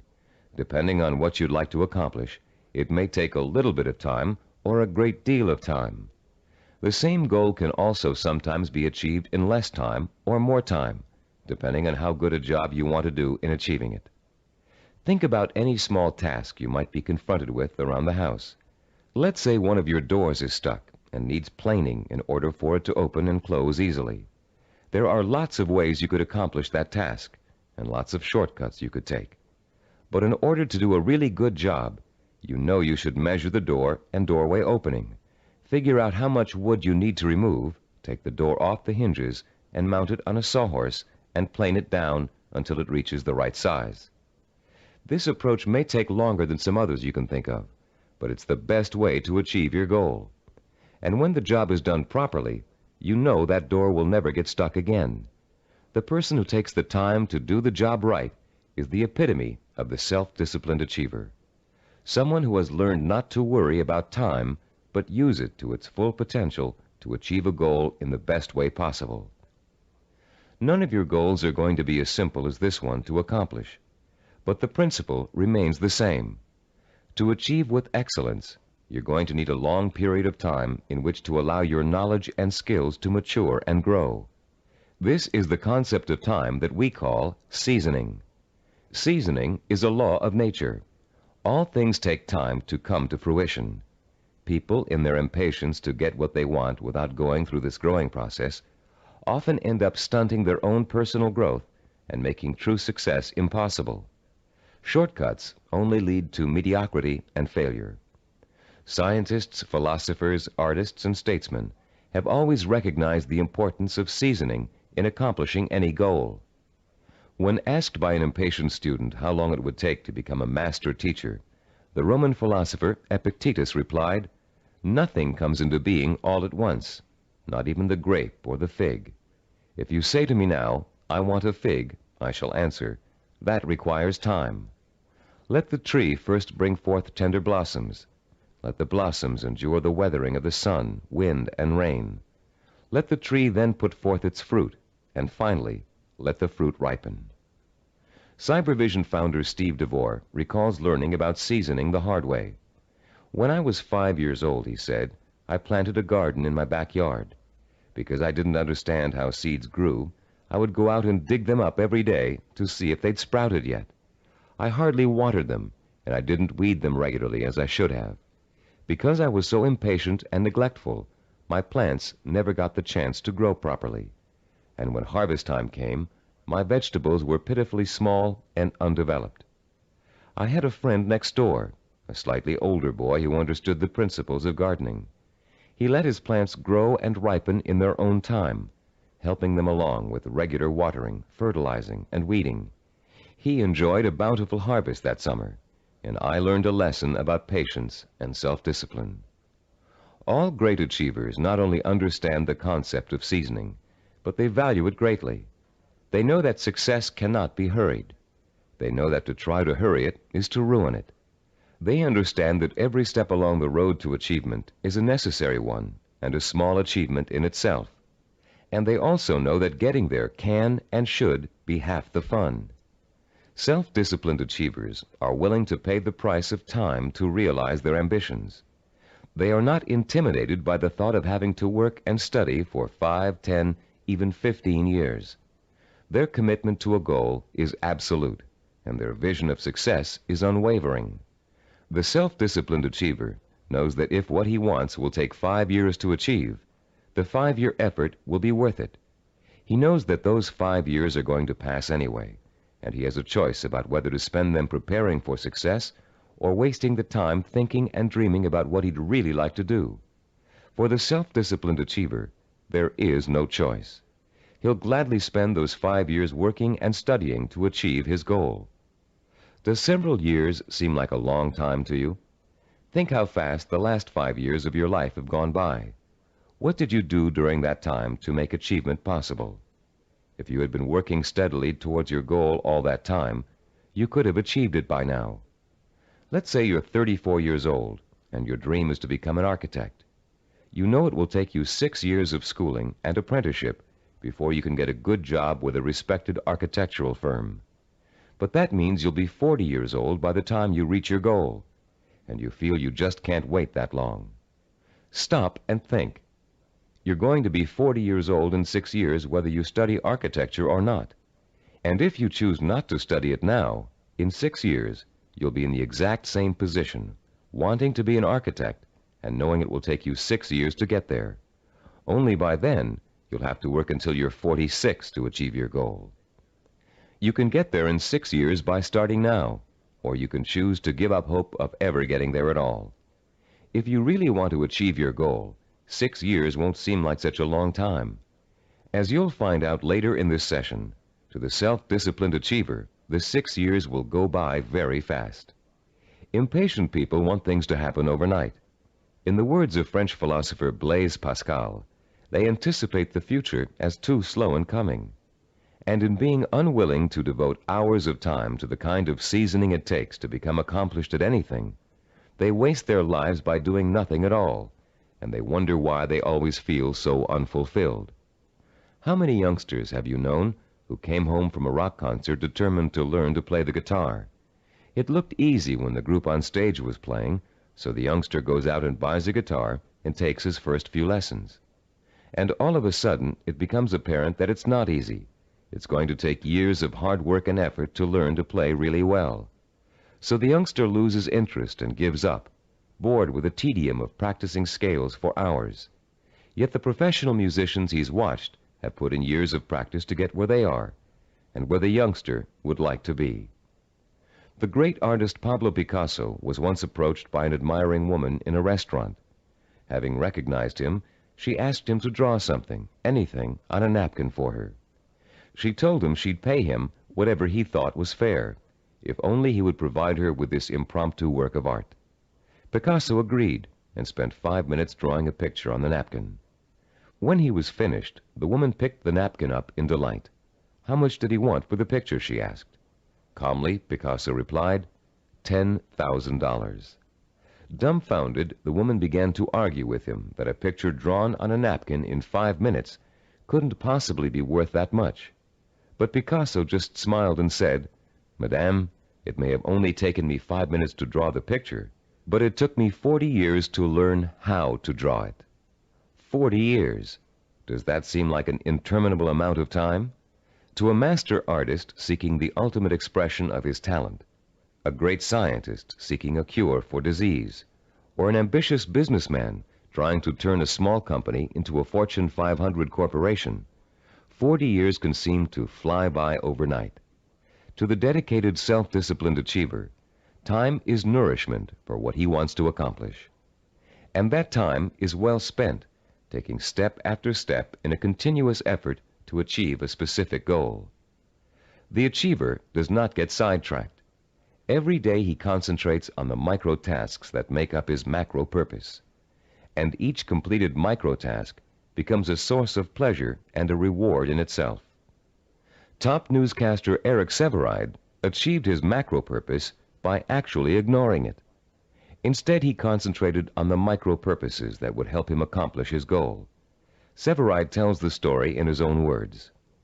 Once when I relinquished my job and income to undertake a book of 250,000 words, I could not bear to let my mind dwell on the whole scope of the project. I would have surely abandoned what has become my deepest source of professional pride. I tried to think only of the next paragraph, not the next page, and certainly not the next chapter. Thus, for 6 months, I never did anything but set down one paragraph after another. The book wrote itself. Years ago, I took on a daily writing and broadcasting chore that has totaled now more than 2,000 scripts. Had I been asked at the time to sign a contract to write 2,000 scripts, I would have refused in despair at the enormousness of such an undertaking. But I was only asked to write one, the next one, and that is all I have ever done. You can learn to work in microtasks by following your step-by-step plan for success and concentrating only on each step at a time. But you cannot learn seasoning as if it were a skill. Seasoning is an attitude that must be adopted and made part of your mental framework if you are able to achieve your lifelong purpose. It is crucial to self-discipline. More than that, it is actually at the heart of self-discipline. Besides seasoning, the self-disciplined achiever experiences something we call time quickening. Time quickening does not mean taking shortcuts, as you might first guess.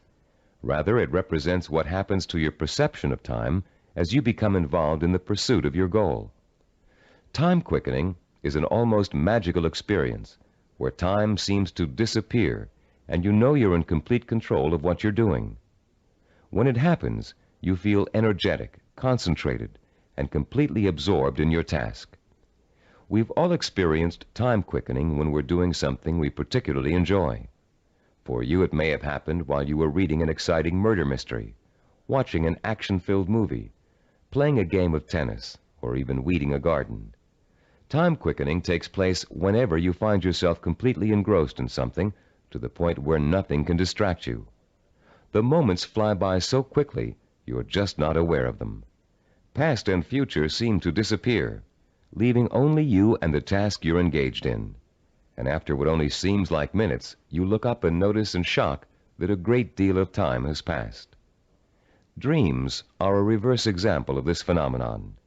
Although you may often wake up feeling as if you've been dreaming a particular dream for hours, the whole thing has actually taken place in just a minute or two.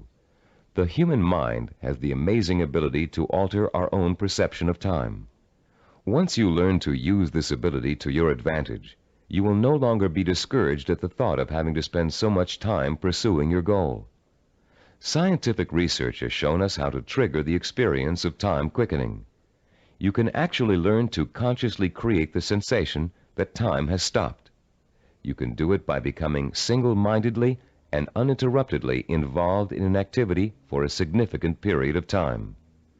Time quickening occurs when you surrender your attention and your senses to something outside of yourself. There are 6 steps you can and must take to experience the benefits of time quickening. Listen to them carefully, and then try to recreate them, first with lesser tasks that may or may not be related to your goal, then with your actual micro-purposes. First, create or find a working environment that is free of distractions and potential diversions. Second, focus on doing one task at a time and stick with it until it is completed. Third, surrender yourself to the task at hand. Work hard and work well, and don't stop working until you have finished as much or more of the task as you started out to do. Fourth, plan to work uninterruptedly for a significant span of time, several hours if possible. Fifth, don't watch the clock as you work, and don't continually compare how much you've accomplished against how much you still have to do. Sixth and last, stop working when your thinking becomes muddled due to fatigue. The first few times you try using these 6 steps, you may have a hard time following them all. But the more you practice, the easier it will get. And soon you'll notice that time seems to be flying by quicker and quicker every time you sit down to work. Time quickening makes work enjoyable and helps prevent the normal wear and tear of work on your mind and your nerves. It is the antidote to burnout and the key to maintaining a healthy emotional balance during long hours of effort. Time quickening will enable you to successfully complete the string of microtasks that over an extended period of time will take you closer and closer to the completion of your macro goal.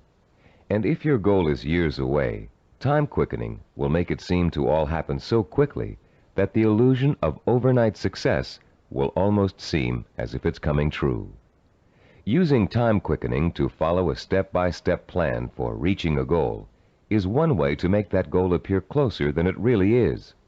But time quickening won't do you any good if you find you can't even get started on your micro-tasks. For most people, the biggest enemy of success is procrastination, postponing doing the work you know you must do in order to accomplish your ambitions. Like most people, you may think procrastination is relatively harmless, a trivial problem that you don't really need to worry about. But there's nothing trivial about a habit that is the cancer of self-discipline. Procrastination is an achievement killer, and unfortunately, the more often you succumb to it, the more habitual it gets and the harder it is to deal with. Procrastination is a serious deterrent to self-discipline, and it takes a serious effort to overcome it. In the next part of this session, we're going to explore some common reasons for procrastination and the most effective ways of overcoming the would-be achiever's most self-defeating habit. Psychological research tells us that chronic procrastinators fall into three groups. The first group fears failure. The second group fears success. And the third group uses procrastination as a way of rebelling against authority. Let's examine each of these groups to see how they turn their own psychological problems into reasons for procrastination. The first type of procrastinator may actually already be a successful business person or professional, but he or she is successful only up to a point. These people set such high standards for themselves that they live in constant fear of not being able to meet those standards. They cripple their own efforts to succeed by working at less than their capacity, so they are never really challenged and therefore never will fail. People who are successful early in life, usually in school or in an athletic career, often turn into this type of procrastinator. Take Sarah, for example, a city planner who graduated at the top of her class from Stanford University. Soon after graduation, Sarah joined the planning director's office in a major West Coast city. One of her duties is to generate reports for her boss to use in making important presentations. Sarah has begun putting off doing the reports until the last minute. While she collects the material in time, she finds that she dawdles with the writing process until the night before, or sometimes even the morning of the presentation. She then rushes through the writing and ends up turning out an adequate but far from superlative report. What Sarah manages to do in each case is avoid testing herself to the maximum. She is not certain whether she can live up to the high promise of her success in school. By putting off her work till the last minute, she doesn't have to find out the truth about her abilities, because of course at the last minute nobody could be expected to turn out a perfect report. In the course of this kind of procrastination, Sarah has picked up a new skill called brinksmanship. She flirts with catastrophe by not doing her work in time, then pulls herself out of the brink at the last minute. If her performance doesn't measure up, she can always blame lack of time for failure. When her performance is good, she can applaud her ability to come through in the clutch. All that Sarah is proving is that she can do an adequate job at the last minute. The real test, what she'd do with the report if she took the time to work on it, has never been faced. The second group of procrastinators are afraid of the very thing most people are striving for: success. Some of these people are simply afraid to stand out from the crowd. They don't want to be seen as different. Many are afraid that if they are too successful, they will outgrow marriage partners, families, or friends. These people limit their own performance, actually holding themselves back, because they fear the kind of change success may bring to their lives. The third group of procrastinators is constantly rebelling against authority. These are the people who put off doing their work because it gives them a feeling of control over their boss. Rebellious procrastinators spend their lives reacting to a fear of being controlled or dominated. Whenever something is expected of them, they react by procrastinating just to prove that they are the ones in power. If you're a procrastinator, you probably fall into one of these three groups, or you may find you have a little bit of each type of procrastinator in you. Understanding the reason for your procrastination is your first step towards overcoming it. It's especially important for you to realize how self-destructive and self-defeating procrastination is. Whether you're rebelling against someone or responding to an inner fear, procrastination will eventually hurt you in everything you try to do. There are a number of techniques you can use to help overcome the habit of procrastination and replace it with energetic, efficient, inspired action.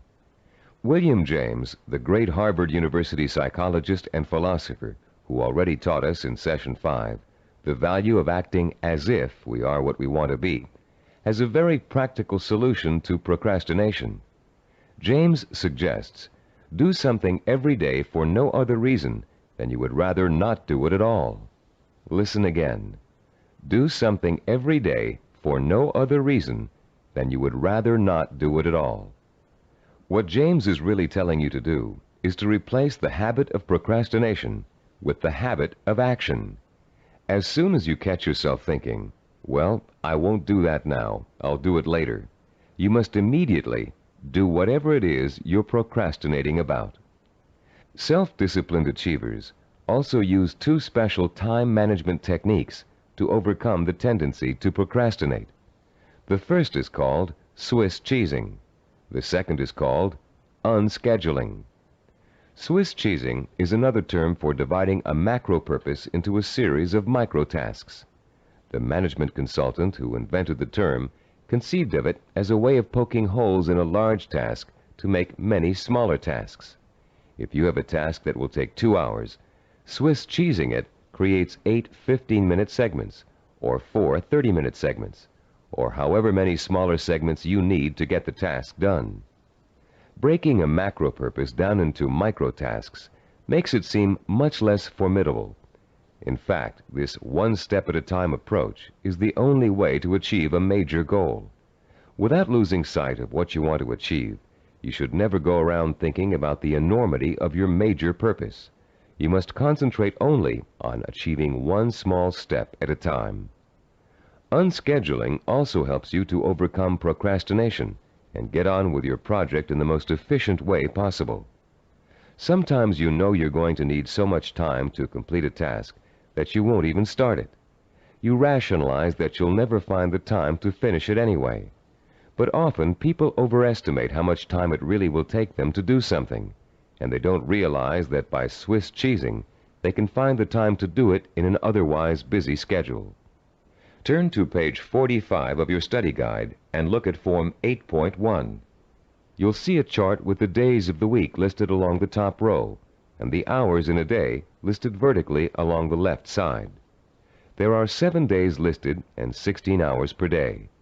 The chart presumes that you get up at 6 o'clock in the morning and retire at 10 p.m., but you can easily change the numbers to correspond to your own daily hours. It's often a shock to look at a chart like this and realize how many hours you actually have available to you in a one-week period. Of course, many of those hours are taken up with the necessities of everyday life. Your first task in this exercise is to fill in all those hours that are occupied with travel, meals, work, meetings, regular recreational activities, and other commitments. Only fill in the time that absolutely must be devoted to activity. If you regularly watch television or read magazines for 3 hours every night, that doesn't qualify as a life necessity unless it's part of your job to do so. When you've finished, look at the boxes you haven't filled in. These represent your free time, time you have full control over and can devote to your own micro projects. You may be amazed to find that you easily have 20 or 30 hours per week of free time to devote to your project. And if you include time that's spent commuting on a bus or train, the hours may add up to considerably more than that. Once you've ascertained when and where your free time occurs, you can begin allocating that time to your micro projects. When the hour arrives to start working, remember William James' advice and do it now. Work uninterruptedly during that time, taking scheduled breaks only as necessary. And don't allow yourself to get sidetracked. Working uninterruptedly means learning to say no when people try to take you away from your work. If a friend calls up and asks you to go bowling while you're working, you must learn to refuse. Make a date to go some other night, but complete your working hours in the time you've allotted to them. Let your family know that you're serious about completing your tasks. Schedule time to enjoy being with them, and let them know that when you're working, you are not to be interrupted. After successfully completing each work session, fill in the blank hours on your chart with a special colored pen or pencil. Choose a name for your project and fill in the blanks with that name. It will soon become extremely rewarding for you to look at the chart and see the red or green boxes begin to take up considerable space on the page. More rewarding, you'll begin to see real progress in your effort to complete your micro tasks. As you learn to devote uninterrupted time to your work, you'll find the time-quickening experience begin to occur more and more often, and you'll be less and less inclined to procrastinate. Soon your micro-projects will become as much a part of your life as eating and sleeping.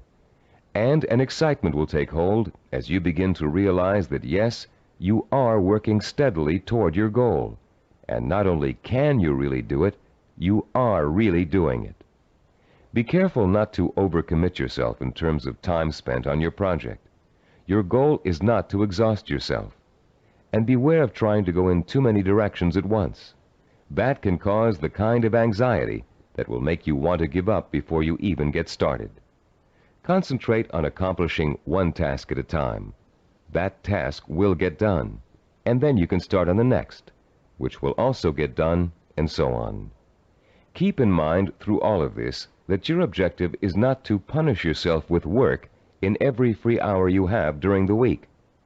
Working towards a macro goal by accomplishing micro tasks should not be an unpleasant experience. By creating a healthy balance between work and recreation, you'll find yourself looking forward to those hours when you can devote yourself to pursuing the goal that will make life truly worthwhile for you. You'll reach a point where you wouldn't trade those hours for anything in the world. You've come a long way in this session. You've learned how to overcome the tendency to procrastinate, how to experience time quickening, and how to learn to value seasoning as inevitable in reaching any goal. We'd like to make one more suggestion to you before ending this session. Put up a sign at your desk, table, or other workspace. A sign in big, bold letters that you can see every time you look up. This sign should say, "Use time or lose time." Let it serve as a constant reminder that time marches on, whether you're working toward your goal or not. And every minute that you are devoting to your micro projects is bringing you just a little bit closer to achieving your life's ambition. In the next session, you'll find out how self-disciplined achievers master the skills and knowledge they need to make their vision a reality.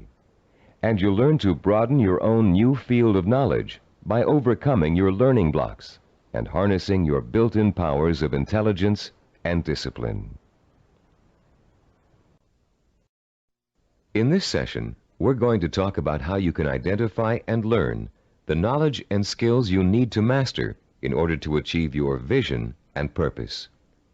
As we've repeated throughout this neuropsychology of self-discipline program, any goal worth achieving takes preparation and careful, patient work.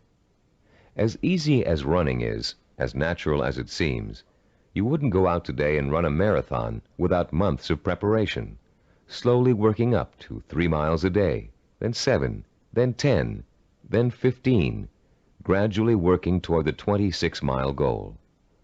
You would start marathon conditioning with a careful program of nutrition, stretching exercises, reading, talking to other runners, and even a doctor's checkup. You'd determine what knowledge and skills you'd need to accomplish your goal of 26 miles, and you'd accumulate the knowledge and skills step by step until your goal was achieved. The goal of this session is to help you learn how to learn. Many of us were programmed years ago with the belief that there are certain things we just cannot learn.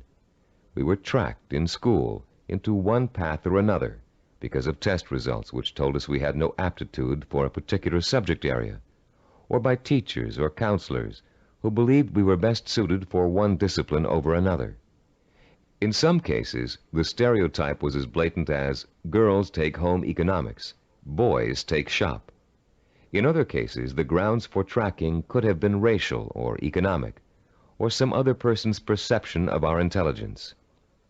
In a now famous psychological study, new teachers in an elementary school were told that certain students in their classes were gifted and certain others were slow. In truth, there was no measurable difference in the student performance up till that time. But by the end of the following semester, the students labeled gifted were doing work above grade level, while the slow students were performing below. The only thing which had changed was the teachers' attitudes toward the children. Much of our response to learning has been based on what we've been told about our ability to learn. In this session, you'll learn how to break through the learning barrier and clear away the mental blocks that have you falsely entrapped in the belief that you can't learn certain difficult subject matter and skills. You'll learn how to learn all over again, this time recognizing that your potential is as unlimited as your imagination. You, like other self-disciplined achievers, will know how and when to acquire the essential knowledge and skills that will enable you to achieve your goals. In our research into human achievement, we found that the world's most persistent and successful people had developed a four-step approach to learning that ensured they would successfully acquire the knowledge they need to achieve their goals. The process is a simple one. Listen carefully as we go over its basic components. First, they're able to determine what new skills and knowledge they must learn in order to achieve their goals. Second, they call into play their belief in their ability to learn. They believe they can learn any subject or skill, no matter how difficult it might be. Third, they're patient. They understand that acquiring new knowledge and skills is often a slow, step-by-step process that requires systematic trial and effort. No matter how young or how old, the learner must go through the same progression of acquiring knowledge and skills. And fourth, they develop their own effective, personalized system for learning, a simple learning formula they can apply to any subject matter to efficiently and thoroughly master goal-relevant knowledge and skills. Let's delve into each of these steps in turn to see how they can be applied to your own learning efforts. The first step of a learning program to acquire a new skill can be approached much like the planning work we dealt with in Session 7. You can design a similar flow chart with an activity box labeled Start and a box labeled Finish. The intermediate steps are, of course, other activity boxes. Activities which must take place at the same time must appear one above the other. The activities that follow each other in chronological order are listed from left to right. The activity that comes first is to the left of the activity on the right. Any research you have to do, consultations you have to make, background materials you have to accumulate, all are entered on your flowchart in the proper activity boxes. Let's assume for a moment you're just about to begin your first year of college. Your ambition is to become a neurologist. You know that to get into medical school, you have to excel in college pre-medicine. The thought of taking 4 years of math, chemistry, and biology seems pretty intimidating, and becomes even more intimidating when you realize that you have to have almost a straight A average in those subjects to be even considered for medical school admission. The intimidation would quickly go away if you could develop a 4-year visual network plan that outlines specifically what you had to learn and in what order you would have to learn it, year by year. Then, upon viewing the completed network plan, look at it and develop the deep inner belief that you have it in yourself to master each of the subject matter areas. Let's work through a visual network plan for successfully completing college pre-med. Granted, most of you listening to this program won't want to become medical doctors, but this example is applicable to any situation in which new knowledge and skills must be learned. Turn to Diagram 9.1 on pages 48 and 49 of your study guide. I'll pause a few moments while you find Diagram 9.1.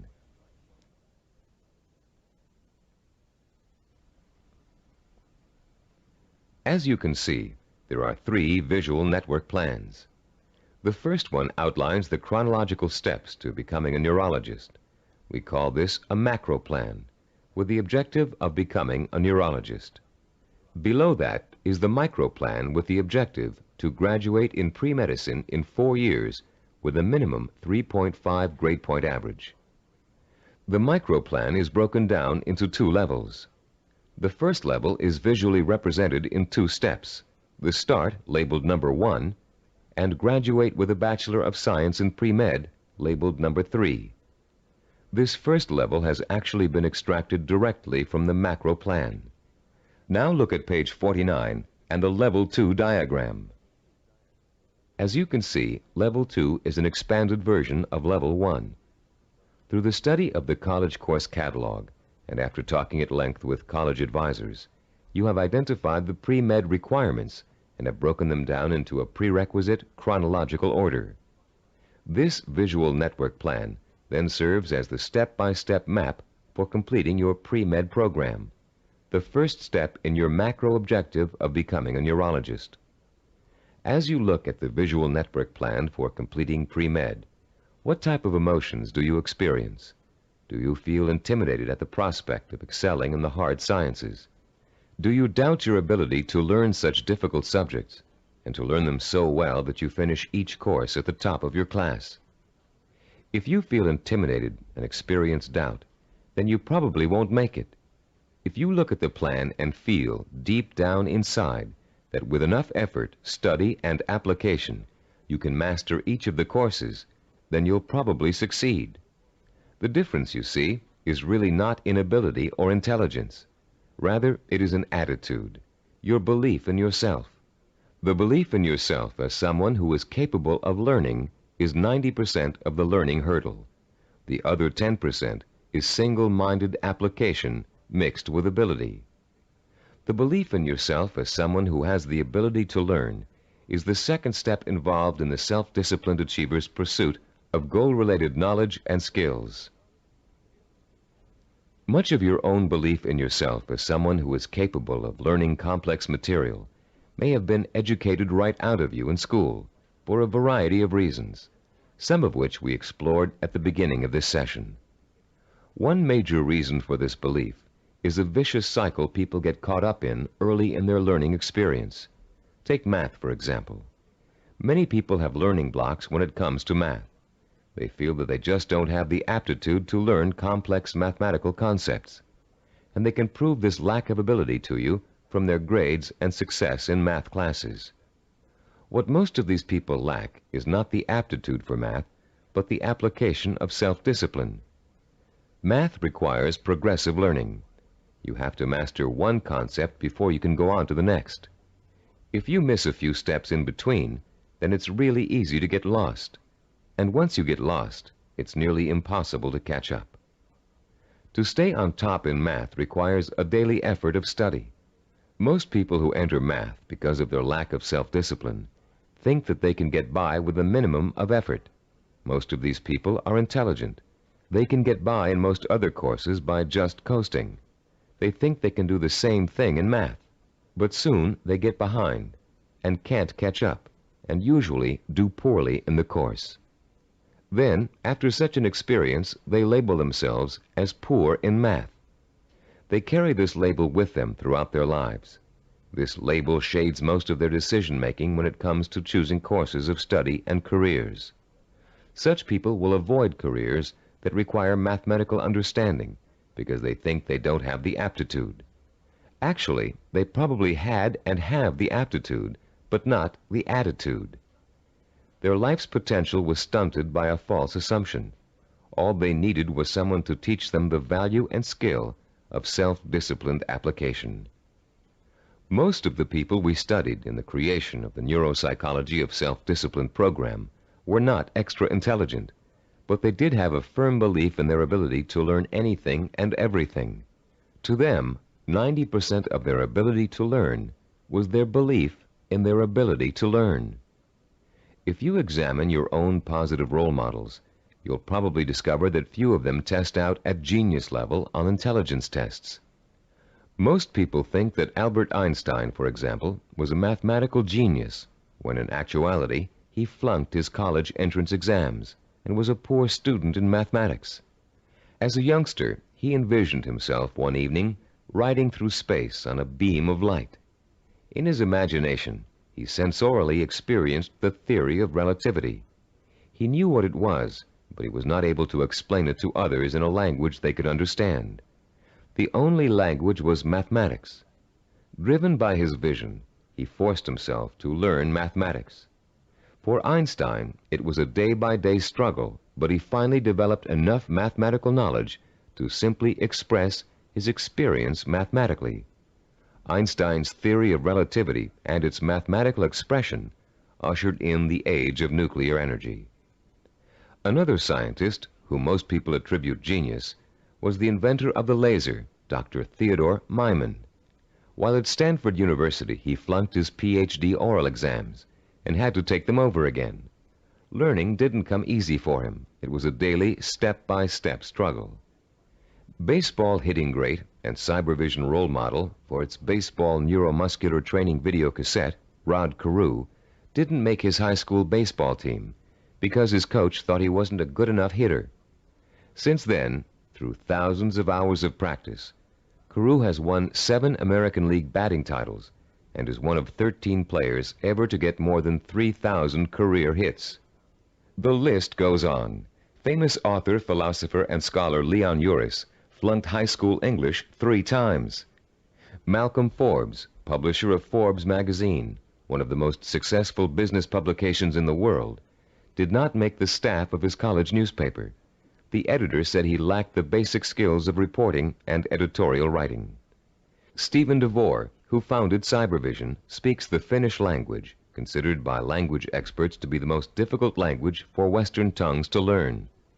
Though he mastered this difficult language, he lays no claim to a superior intellect either. When I was 19, he told an interviewer, I was selected to go to Finland for 2 years of volunteer work. I had no foreign language ability at that time. In fact, I had nearly flunked out of high school French and Latin. So I thought of myself as having absolutely no ability to learn languages. With this negative attitude, DeVore entered an intensive language program for 2 months before he left for Finland. It was something like 16 hours a day with a group of 10 others. I finished last in the group, he recalls. DeVore went to Finland, where he spent 5 miserable months unable to communicate. I couldn't do anything. I was incredibly frustrated. I'd lose patience when people were talking. Then one day I went to the park, and in the park there was a man giving instructions to his dog in Finnish. The dog obviously understood him and was obeying all of his commands. I thought, this is ridiculous. I'm smarter than a dog. If a dog can understand Finnish, so can I. In the 2 months following this experience, DeVore became fluent in the Finnish language. He learned to speak Finnish so well that he served as a translator for American businessmen and their families traveling to Finland. Buoyed by the accomplishment of learning Finnish, DeVore returned home after 2 years and went back to college. Where before he had been a lackluster C student because he was convinced he couldn't learn, he received straight A's and academic scholarships for the rest of his college and graduate school years. Which proves another point about learning, success, and attitude. Once you have successfully learned a subject or skill, it bolsters your confidence in your ability to learn other skills. Once you've proven to yourself that a negative concept you had was wrong, you begin to realize that all of your negative concepts may be wrong. What you couldn't do in the past, you can now do.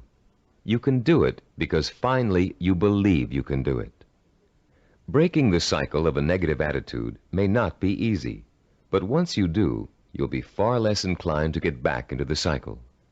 That's why small steps and small accomplishments are so important in pursuing a macro goal. You may look at a map for becoming a neurologist and say, I'll never get through all those math courses. But if you get 1 A in algebra, you'll realize that you can. Another way of expressing this is that success in learning begets more success. Once you have successfully learned a subject or skill, it bolsters your confidence in your ability to learn other skills. Your past, in which you may have been labeled or labeled yourself as a non-learner, is precisely that, your past. It is not your present. It has little relation to what you are capable of accomplishing now. What has happened to many of us is that we have been conditioned into a negative feedback loop where learning is concerned. The step-by-step accumulation of new skills is the way to break this loop and replace it with a much more positive cycle. Which brings us to the 3rd step in the learning process, the attitude and value that learning takes time and patience. Most of us, at the time we are exposed to our greatest concentration of education, haven't developed the necessary self-discipline skills to be able to take advantage of it. And why should we? We were only children. Excellence, as we've been learning in this neuropsychology of self-discipline program, is based on seasoned learning. Skills like medicine, mathematics, chemistry, dance, law, music, pottery, writing, languages, architecture, masonry, carpentry, the list is endless. All require seasoning, the accumulation of knowledge over time. The perseverance to stick with a task over a long period of time, sometimes decades. The ability to find pleasure in the accomplishment of steps toward a goal, rather than seeking the instantly gratifying quick fix. All these are the hallmarks of the self-disciplined. A wise philosopher, in speaking of the seasoning of a learner, once said, "There are very few human beings who receive knowledge complete and staggering by instant illumination. Most of us acquire it fragment by fragment, on a small scale, by successive developments, cellularly, like a laborious mosaic." One other myth about the acquisition of knowledge has it that you can get too old to learn. This bit of fallacious thinking has been handed down in the aphorism that you can't teach old dogs new tricks. It's worth laying to rest. A classic incident from the life of the great poet Longfellow illustrates the relationship between age and learning. Told by Howard R. Driggs, the story goes, it happened that while the poet, at over 80 years of age, was still teaching at Harvard, one of his appreciative students asked him, "How do you keep so perennially young, Professor Longfellow? We never get tired of your classes. You always have something new and interesting to give." "I've never had that question put to me before," returned the poet. Then, looking out of the window, he said, "You see those 2 apple trees in the yard? Do you observe any difference between the blossoms on the older tree and those on the younger one?" "No," replied the student. "They look just alike to me." "How do you account for the fact that the old apple tree flowers out as beautifully as does the young one?" persisted the teacher. "Let me tell you the secret. That old tree managed last year to grow enough wood to put forth its new blossoms. Blossoms, you know, always come on the new wood." "Oh, I see," said the young man. "To keep young, one must keep growing." "Yes," came the quiet response. Einstein, in his later years, was asked the secret of his ability to learn. His reply also illustrates the point and importance of lifelong learning. Einstein said, "The more I learn, the more I realize I don't know. The more I realize I don't know, the more I want to learn." Age should be no barrier to the acquisition of new knowledge and skills. If you have the self-discipline to see your efforts through, you can learn anything at any age. Let's now discuss the 4th step in the learning process, a set of tried and proven principles that work together as a system to make learning easy. If you'll turn this cassette over now, we'll introduce you to a very simple yet powerful system to learn effectively at any age, whatever the subject area. A recent movie called Educating Rita beautifully illustrates the points we're going to discuss in the remainder of this session. This film is about a working-class Englishwoman who has a dream about becoming educated. The film tells the story of a personal odyssey as she pursues her vision, her dream, in the face of incredible obstacles. She faces at one point or another during the story conflicts with work, with transportation, with her parents, with schedules, with her mentor's desire and ability to teach, with the disdain of other more educated students, and with a husband who wants her to stay home and make babies, not thesis. Through it all, she perseveres, driven by the dream of herself as an educated woman, a woman who can discuss important issues, who can commune with the great thinkers and writers who make up such a rich part of her English heritage. She burns with the fire of her vision, a vision rich in dignity and strength. It's a vision she can hear, smell, taste, touch, and see. The actress, Julie Waters, expresses her character's struggle to change, to improve, to better herself, with such credibility that you can see the woman, Rita, change before your very eyes. There was nothing abstract about Rita's quest for education. Each book she read, each class she took, each time she met with her advisor or participated in a class discussion, was a visible step toward the completion of her goal. It was extraordinarily obvious how closely her vision and her process of learning were interconnected. Sometimes that connection is less obvious. So that's what the remainder of this session will speak to: how to recognize the connection between learning and the successful achievement of your goals. Learning is not simply the rote memorization of useless facts, or even useful facts. Of course, we're all aware that in 1492, Columbus sailed the ocean blue. But what does that have to do with our vision? The same lack of relationship to vision is often true with our attempts to understand abstract principles, as in mathematics, chemistry, or physics. They are very difficult to learn and use if we cannot see the direct applications to our everyday lives, to the pursuit of our purpose and vision. We ask ourselves, how is this going to help me in achieving my vision? Cybervision founder Steve DeVore recalls signing up for a course in statistics when he was attending graduate school. He hadn't taken the prerequisite higher math courses, but had gotten permission from the instructor to take the course anyway. DeVore's instructor, however, issued a dire warning at the beginning. Without those prerequisite courses, DeVore stood a good chance of failing. But forewarned is forearmed, and DeVore found a way to overcome his lack of preparation. The first week of class, he found himself swamped with mathematical concepts that were abstract and confusing. The only way I could make sense out of what was going on, he says, was to take each abstract principle and make it concrete. Instead of talking about X's, Y's, and Z's, I made them into apples and oranges, and I ended up with the second highest grade in the class. I find this concreteness also ties into vision, DeVore continues. Whenever you have to learn something that seems beyond your grasp, remember your vision and why you have to learn it. Then it will seem real and vital, and you'll have an easier time dealing with it. Whatever you have to learn, no matter how abstract or detailed the information, if it's necessary for your vision, then you can embody that information with your vision. Then it becomes something real and vital. You can put a handle on it. You have a reference for it.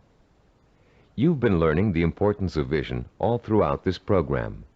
The sensory-rich, detailed kind of vision you created in Session 6 and are continuing to create on a daily basis.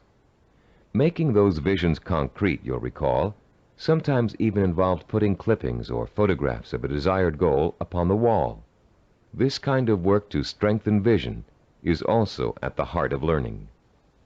As I promised earlier, I'm about to introduce you to a powerfully effective, easy-to-learn method of learning that will carry you through the rest of your life. This four-part learning system is the application of certain principles that reveal themselves in the course of our research with self-disciplined achievers.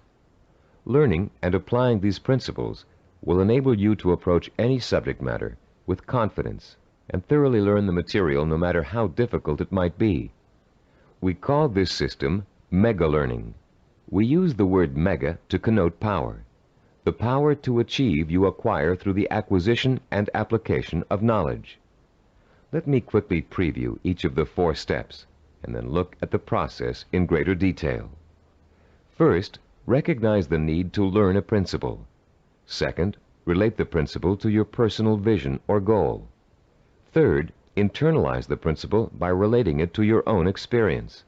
And fourth, apply the principle in action. Let's examine each of these 4 steps in turn. First, recognize your need to learn new information and skills. You cannot reach your goal without getting an education first. This doesn't necessarily mean attending school. It means identifying the key skills and competencies that you must master if you are successfully going to reach your goal. Ask yourself, will I achieve my goal without this knowledge or skill? If your answer is no, then you have a strong motivation for learning. Your learning is now crucial, for without it, your road to achievement is blocked. Learning is a lot easier if you have a specific reason to learn.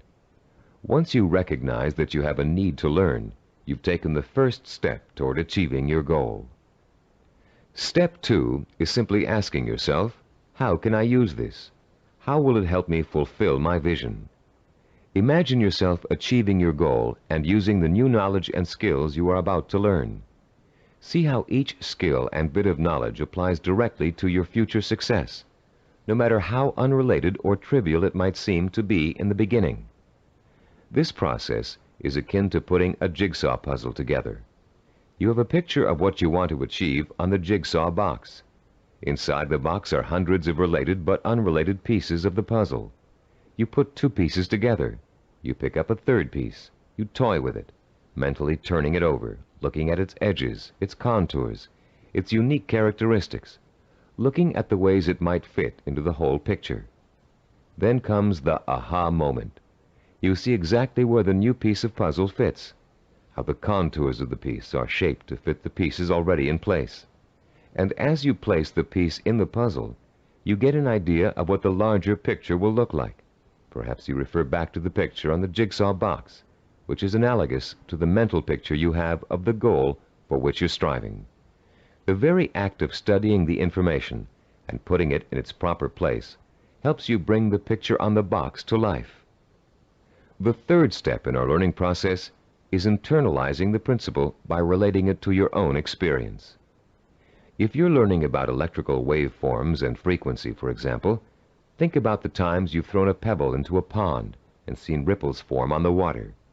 The bigger the pebble and the harder you threw it, the bigger and faster the waves would be.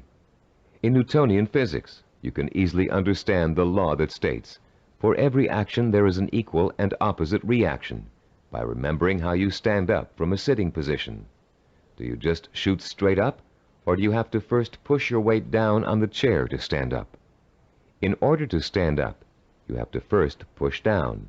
That's Newton's law in action. Every time you find an example from your own experience to illustrate a bit of knowledge you're trying to learn, you'll reinforce your understanding of that knowledge. And you'll remember it because it's anchored to something very personal. Every time you think of Newton's law, you'll picture yourself pushing off a chair to stand up. It works for just about any abstract theory you can think of.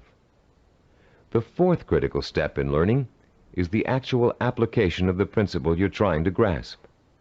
Throw pebbles in a pond and watch the action when you're learning waveform theory. Sit down and stand up over and over again until Newton's law is firmly planted in your mind. If you're studying a new language, use the new vocabulary you learn every single day. As you walk down the street or through your living room, try naming every object you see in your new language. Using these 4 steps to learning will make the experience easier, less frightening, and more fun. You'll make mistakes just as everybody does, but persistent application of the mega-learning system will pay off in greater understanding, greater memory retention, and a better education overall in whatever it is you're trying to learn. The 4 steps to enhance learning we've outlined here are similar to and related to the 4 stages which make up the process of creativity. Our definition of creativity is taking the knowledge and skills you learn and applying it to the realization of your purpose, vision, and goals. To be creative, you have to be armed with knowledge and skills tempered by experience. The first stage in the creative process is preparation. Creative problem solvers consciously collect all the information they can, gathering tools which will help them solve a problem or get a job done. During this stage, if there's a problem to be solved, the person might be perplexed, but at the same time excited about the possibility of coming up with a solution. Stage 2 is called incubation. Once the research has been done and the necessary information has been collected, the creative person often releases the problem and turns to something else, including rest, relaxation, or physical activity related to the problem. During this stage, the knowledge begins to reform itself below the level of consciousness, shifting and realigning until it becomes a whole. During this stage, tantalizing flashes of insights and glimpses of parts of the final solution may emerge. Stage 3 is called illumination. This is the moment of discovery. It is the point in time where all you have learned and experienced has been distilled in your mind. The solution or inspiration springs forth almost miraculously. Miraculously, if you don't recognize how much preparation and groundwork you've already laid in stage 1. Often this stage is accompanied by an overwhelming feeling of certainty that says, yes, this is the piece of art I want to create. Or yes, this is the product idea I want to explore. Stage 4 is called verification or revision. This stage takes place again on a conscious level. The details of an experimental process, if you are a scientist, must be worked out. If you're an artist, you must decide whether this picture will be painted in watercolor or oil. This stage involves visible work and rational thinking. It involves drawing from your base of knowledge and fundamental skills to make your work conform to the vision of your creative insight. As you can tell, the knowledge and skills you acquire are the tools for the creative process. The parallels to the simple approach to learning we've outlined here and the process of creativity should also help put to rest the misconception that self-disciplined people are not creative. That discipline involves being married to lists and systems to the exclusion of freedom and creativity. On the contrary, creativity is the byproduct of a disciplined, well-informed mind. A mind that is using its storehouse of knowledge to solve problems and achieve goals. The more you learn, the more creative you can become. If your heart is set on becoming a professional musician, you can hardly be expected to know how to compose a symphony until you've become an expert in reading music and have studied music history.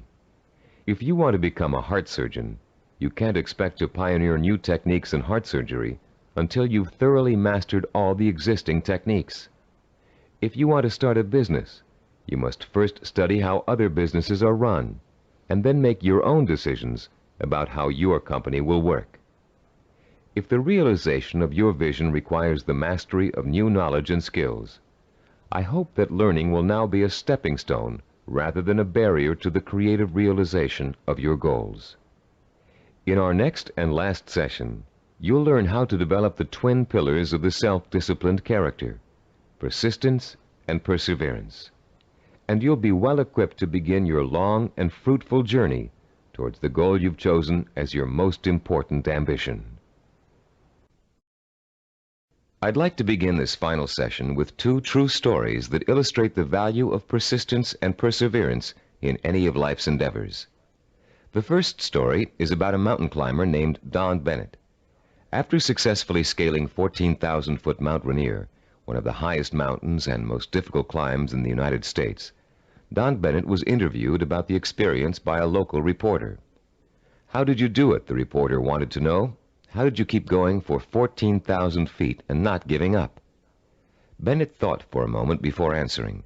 Then he spoke slowly, trying to get the reporter to understand the mental process that led him to the peak of that mountain. "Starting months before the climb," Bennett said, "I created a vision of myself at the top of the mountain. That vision was so real that I could actually feel the cold wind blowing in my face, and I could see the spectacular mountains and valleys all around me. I saw and felt this vision 100 times a day. It inspired me. It motivated me. It kindled my determination to see the climb through to the end. During the climb itself," he continued, "I drew upon my vision for inspiration. When the going got tough, I saw myself at the top of that mountain just as clear as could be. And then finally, I reached my goal and my vision became a reality." The reporter was impatient with Bennett's explanation. Yeah, he said, "I've heard all that vision stuff before. But that doesn't explain how you did it. You're an amputee. How did a one-legged man climb a 14,000-foot mountain?" Don Bennett looked the reporter straight in the eye and said quietly, "One hop at a time. My vision became a reality, one hop at a time." Our second true story takes place during the last few weeks of World War II. Don McCall was a seaman on the Navy ship Indianapolis, which at the time was cruising the Philippine Sea. Suddenly, the ship was struck by Japanese torpedoes, and immediately it began to sink. McCall was asleep below decks when the first torpedo hit. He instinctively grabbed his life jacket and made his way up to the deck as the ship began to roll over. As he launched himself into the churning sea, the ship sank, taking 300 men with her. Another 900 or so had been pitched into the water. "I made up my mind that I was in big trouble," McCall told an interviewer, "and I also made up my mind that I would do whatever I had to do, no matter how painful, to survive." The first thing McCall did was to move away from the other survivors and float alone. He knew about the dangers of mass panic, especially if there was a shark attack, and he knew he'd stand a better chance if he stayed away from the other men. McCall also protected himself from exposure in the blistering sun by keeping a life jacket over his head. He kept a hose on his person so he could retreat underwater in case of a Japanese attack. And most important, he kept in mind the lesson he had learned about the danger of drinking seawater, no matter how thirsty he got. For days, McCall watched men succumbing to mass panic and hallucination. He watched them being torn apart by sharks, while he escaped attack by remaining perfectly still. He watched them drinking seawater and dying of dehydration, while he swallowed his own desire to drink. He watched them dying all around him, while he remained alive. 4 days later, a Navy patrol boat plucked an exhausted 90-pound McCall out of the sea. He had survived 4 days without food or drink in the blistering sun, in shark-infested waters. An incredible feat, and he had proved the power of self-discipline even in holding death at bay. Like mountain climber Don Bennett, McCall never lost sight of his vision, staying alive. He used all his knowledge and skill to make that vision come true. He resisted drinking seawater to get immediate gratification of his thirst, which would have killed him. And he found creative solutions to the problems of exposure to the sun and Japanese attack. Both Bennett and McCall used self-discipline to endure terrible physical hardship and achieve seemingly unachievable goals. Your own goal may not seem as urgent as theirs, but the principle of achieving it remains the same. Through vision, commitment, patience, and creative application of knowledge and skill, you can see your goal through to the end. But the ultimate key to your success is what this session is all about: persistence and perseverance. In this session, you're going to learn what persistence and perseverance are really all about. You'll be taught how to develop both of these critical qualities through the application of 5 simple principles. You'll find out how to turn problems and setbacks, even agonizing situations, into positive learning experiences that will actually bring you closer to the realization of your goal. And you'll understand the value of never giving up, no matter how tough the journey gets or how endless it seems. First, let's define the words persistence and perseverance. Is there a difference between the two? Yes, a subtle one. Persistence means never giving up. Perseverance means persisting in spite of hardships, opposition, and setbacks. Mountain climber Bennett and Navy seaman McCall displayed both persistence and perseverance in their heroic efforts to reach their goals. Bennett had to use his one leg to hop at least 30,000 times to get up to the top of Mount Rainier. McCall had to stay calm and follow a life-saving plan while spending 4 days in shark-infested waters without any food or drink. These men reached their goals because they had already developed the qualities of persistence and perseverance.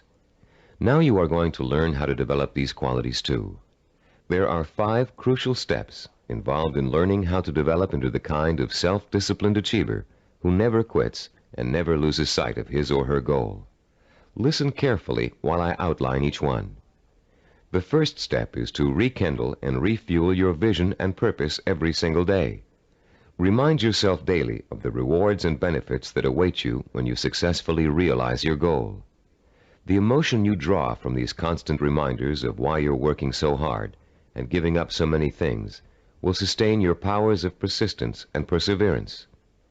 The second step is to firmly anchor the following attitude deep within your heart and mind. I can achieve anything I set my mind to. Nothing is impossible for me to achieve if I want it badly enough and am willing to pay the price for it. No matter how much hard work it takes, no matter how long it takes, no matter how difficult it is, I can and will achieve my goal. I will never forget that a journey of 1,000 miles begins with a single step. Step 3. Realize that obstacles are going to arise and setbacks are going to occur. Keep in mind that these difficulties are really opportunities to learn. Every obstacle that you overcome, every setback you bounce back from, strengthens your character and makes you smarter and stronger. Whatever you do, don't try to hide from or ignore problems. They never go away by themselves. Meeting challenges squarely and solving problems creatively is at the heart of self-discipline and at the heart of achievement. As Benjamin Franklin said, those things that hurt instruct. When your progress seems blocked, it means that it's time to increase your knowledge and look for creative solutions. This is the fourth step in developing persistence and perseverance. You may be doing the wrong things for the right reasons, and now is the time to find out. Start experimenting with taking different paths to your destination. But whatever you do, don't quit. Most people quit when things don't work out as they planned, or when they realize how much hard work they're going to have to do. Remember, a failure is someone who has not learned from his mistakes. Step 5. Turn your work into fun. Make what you have to do into something you want to do. Working towards a lifelong goal shouldn't feel like a sacrifice, because that goal is what you want more than anything in the world. If you follow these 5 steps faithfully, your long road to success will turn into an exciting journey of knowledge, discovery, challenge, and reward. And for as long as you feel you're making progress, even hard work and minor interferences won't shake you from your purpose. The real problem arises when a major setback occurs, especially if it's unforeseen. A seemingly insurmountable obstacle is often enough to make even the most determined achiever decide that the fight simply isn't worth it. Setbacks make people give up just at the point when they should not. How can you deal successfully with setbacks? How can you learn not to feel like a failure when it suddenly seems that all of your hard work may have been for nothing? There are 5 ways you can turn every setback you encounter into a learning experience, one that will leave you stronger and wiser and more determined than ever to keep working toward your goal. Listen carefully while I outline each one in turn. First, never try to ignore a problem or handicap. Deal with your problems directly. Don't avoid them or try to hide from them. If you want to start a business but can't find people to back you up financially, that doesn't give you the right to plunge into your project with no capital and a lot of ideas for spending money. If you want to become a doctor but don't have the grades to get into medical school, it won't help you to start applying to schools you know you can't get into. When you have a problem, study it from all angles and try to determine the best way to proceed. Which brings us to our second point. Don't blame other people for your setbacks, and don't chalk it up to bad luck. You make your own luck in this life, and you have to solve your own problems. Learn to tackle them head on, being as realistic as possible and as level-headed as possible. Mentors can often provide a great deal of help in a bad situation. Try acting as if you are your own mentor. What would he or she do in your situation? Or what has he or she already done to overcome an obstacle similar to yours? Third, continually strive to strengthen your qualities of self-discipline.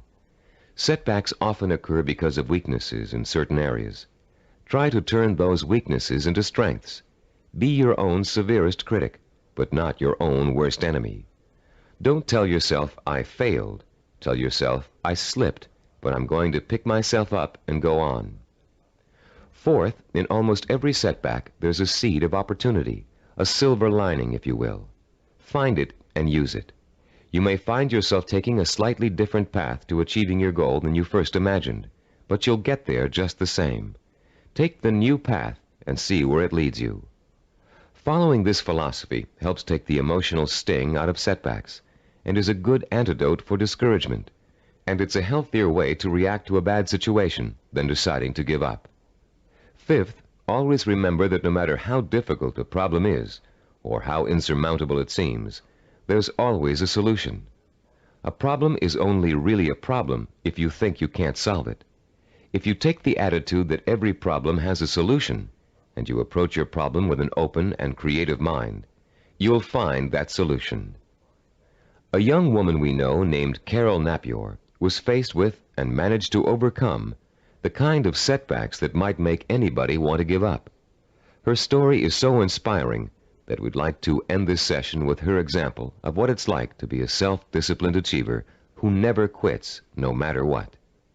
At 26, Carol had a degree in marketing and a good job as a marketing assistant. With an eye to moving up in the company she worked for as soon as there was an opening for a higher position. Carol had diabetes, diagnosed when she was 12, but had always been able to keep it under control with insulin shots, and had always lived a perfectly normal, relatively healthy life. In the spring of Carol's 26th year, she began having trouble with her eyes.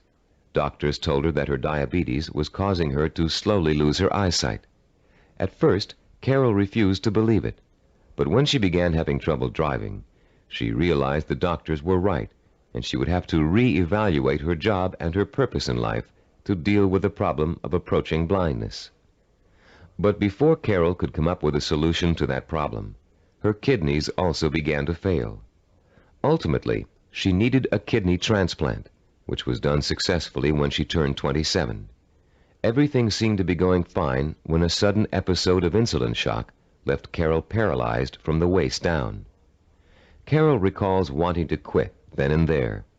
At that point, I just wanted to go to sleep and never wake up. The depression got so bad that I realized I couldn't go on this way. I only had one choice, and that was to get myself out of this. Slowly, Carol regained her strength, learning to walk again with the aid of physical therapy. She rewarded herself for her progress by making a trip across the country alone to visit her parents for Thanksgiving. A trip friends tried to dissuade her from taking, but which proved to Carol that she could still make it on her own. Today, Carol is attending college, studying for a master's degree in rehabilitative education. She has decided to spend the rest of her life helping people face and overcome problems like hers. She is completely blind and still walks with a cane, but that has not stopped her from pursuing a goal many healthy people would find difficult to achieve. The key to reaching any goal is to develop the strength of character that makes you refuse to give up, no matter how bad things look. The most amazing thing about persistence and perseverance is that they make it almost impossible for you not to succeed in your endeavors. In this session, you've learned the importance of not being a quitter, of learning from your mistakes, and of keeping an open mind when it comes to finding creative solutions to problems you may think are unsolvable. In the next session, we're going to review everything you've learned in the Neuropsychology of Self-Discipline program and give you some tips for developing the lifelong habit of self-discipline. We're now coming to the end of the Neuropsychology of Self-Discipline, and now is a good time to reflect on what you've learned and how far you've come. It's also a good time to start thinking about how you're going to maintain and develop your self-disciplined character for the rest of your life, because the process of becoming an achiever never really ends. In the years to come, you'll find yourself learning from trial and error, from accomplishments, from setbacks, from disappointments, from rewards, from the feeling of satisfaction you get when a job has been well done. The more you achieve, the more you'll learn one of the greatest secrets of achievement. Success breeds success. Every small step you take on the road to your goal will make it easier to take the next step. And once you've achieved your goal, you'll probably find that there's another goal you want to achieve. Along the way, you'll delight in the process of watching yourself in action, making corrections in your methods and strategies as you strive toward your ultimate goal and the hundreds of smaller goals you will successfully reach on the way. Let's talk about the milestones you've already passed. In Session 1, which you listened to some time ago, you uncovered the master key to your highest potential, self-discipline. We defined self-discipline as the ability to work systematically and progressively toward a goal, to become positively obsessed with that goal, and to let that obsession lead you to accomplishment. We talked about the problems caused by lack of self-discipline. We learned about the waste of potential, the drifting from job to job, from relationship to relationship, of the person who has no real sense of purpose and an undisciplined approach to life in general. We also talked about the problems of wanting immediate gratification and how that always leads to failure because it means refusing to pay for success with hard work. There is no other way to be successful except through hard work. The words pay for shouldn't bother you. All accomplishments come with a price tag, just like something you might want to buy. And just as you will save for an item you really want to buy, cutting your budget and making financial sacrifices, you should also be willing to make sacrifices in order to reach your goal. You may have to give up time, recreational activities, other priorities in your life. But it won't be difficult to do, because reaching your goal will become a more important source of pleasure. In Session 2, you were introduced to the 10 characteristics of the self-disciplined achiever. These characteristics served as a model against which you could compare your own strengths and weaknesses. Let's review them quickly now, to refresh your memory and see how far you've come in absorbing the principles of this program. First, self-disciplined achievers have a strong sense of purpose. They have a cause or direction to which they have chosen to dedicate their lives. This cause gives them meaning in their lives and a reason to exist. Second, the self-disciplined seek out positive role models, called mentors, to teach them how to best approach their goal and overcome setbacks and obstacles along the way. Third, self-disciplined achievers use sensory images to provoke the kind of emotion that keeps them working toward their goal for as long as it takes to achieve it. Fourth, those possessing an iron will dwell on the fulfillment of their vision rather than on fear and failure. They have a positive attitude toward themselves and their goal and refuse to let setbacks get them down. Fifth, the self-disciplined achiever has a deep-rooted belief in his or her ability to achieve. This "I know I can do it" attitude is nurtured by their study of mentors and their realization that the only thing that stands between themselves and their goals is hard work and self-discipline. Sixth, self-disciplined achievers have the ability to plan and organize. They know that a goal can never successfully be reached in a haphazard way. They understand that they must map out a blueprint for success if they are ever to realize their highest ambitions. Seventh, they know how and when to acquire the essential knowledge and skills they need to achieve their goals. This comes from the planning and organization work they did earlier. Eighth, self-disciplined achievers have patience. They understand the concept of seasoning and its importance in reaching any goal. Time does not frighten them. Ninth, people who achieve their goals do so through persistence and perseverance. They are stubborn in their efforts to achieve, and they never give up. 10th, self-disciplined achievers have a mature attitude toward pleasure. Rather than seeking any diversion that will temporarily make them feel better, they take the most pleasure in doing the work that will help them achieve their goal. How many of these 10 characteristics did you remember? We suggest you play Session 2 over and over again until you can recall every one of them without prompting. Making these qualities a part of your own personality is what acquiring self-discipline is all about. And the more you listen to them, the more you think about them, the more they will become a part of your own life. In Session 3, we delved deeply into the scientific basis for this program. You learned how the key to success is developing the kind of constant internal motivation that keeps you on course through problems and setbacks, through temporary boredom or fatigue, through periods of doubt or discouragement. And you found out why other motivational programs fail to give you the sustenance you need to pursue your goal for weeks, months, or years. You learned about Dr. Carl Pribram's research into images of achievement and the critical role they play in motivating people to be successful. Dr. Pribram's discovery of the power of sensory-rich images to provoke the drive of motivation made the creation of this unique program possible. In Session 4, we discussed the power of purpose. Here you learn to focus your energy like a laser beam on what you want to accomplish. You learned how your macro or major purpose really could be broken down into a series of micro or minor achievements. You heard examples of how well-known achievers tackled major goals by turning them into step-by-step plans for success that they could deal with one at a time. In the same session, you participated in a fascinating exercise that lets you pinpoint, perhaps for the first time, what your most important goal in life really is. You then used that goal to create a statement of purpose that would stand as a beacon in your quest for achievement. In Session 5, we talked about mentors and role models. You learned about the process of modeling, the basis for human learning. We talked about how models are both a blueprint and an inspiration for our own activity and our own growth. You learned how models help shorten the trial and error process we must all go through before chalking up an accomplishment. You also learned how to choose a role model and how to turn that model into an inspirational but not awe-inspiring figure. You learned the value of realizing that your role model has faults and weaknesses just as you do, but has succeeded in spite of them. In Session 6, you learned how to translate your purpose into sensory images that would fuel your inner fire of determination and ambition. And you learn how to daily reinforce your mental images of achievement, to make them a permanent part of your body and mind. In Session 7, you were introduced to visual network planning.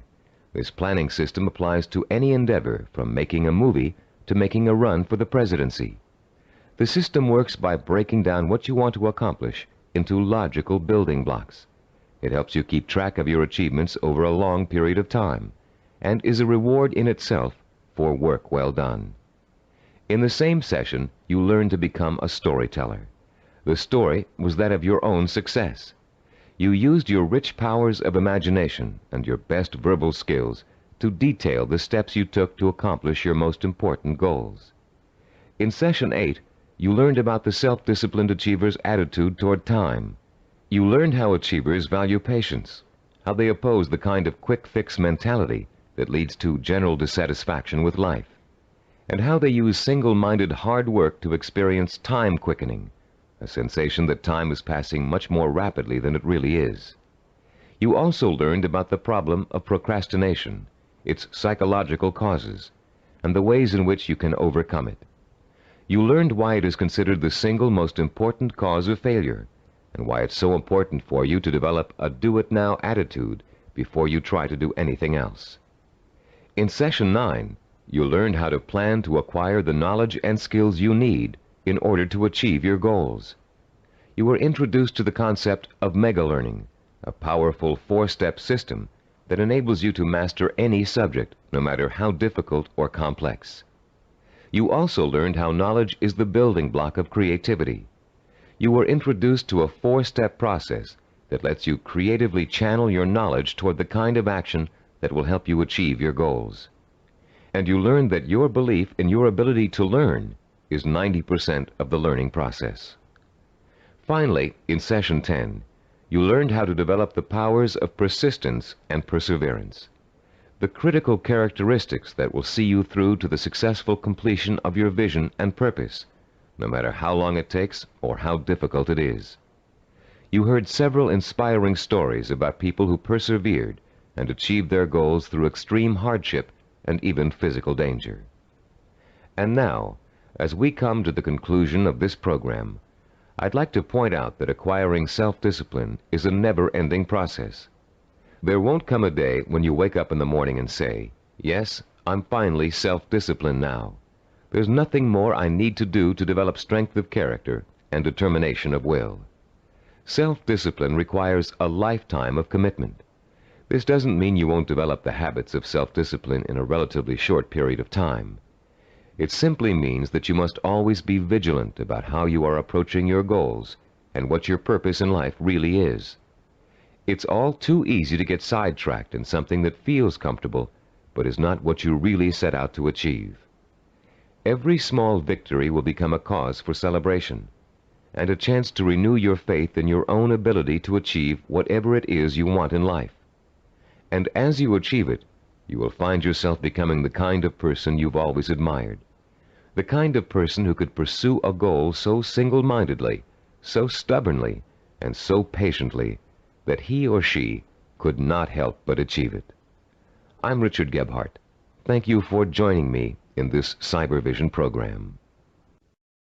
This is released for the sake of education. This is a brief key insight about all the concepts of the book. We provide free audio books, key insights, summaries, and brief study notes on the concepts of the books. So make sure to subscribe and become a part of our family.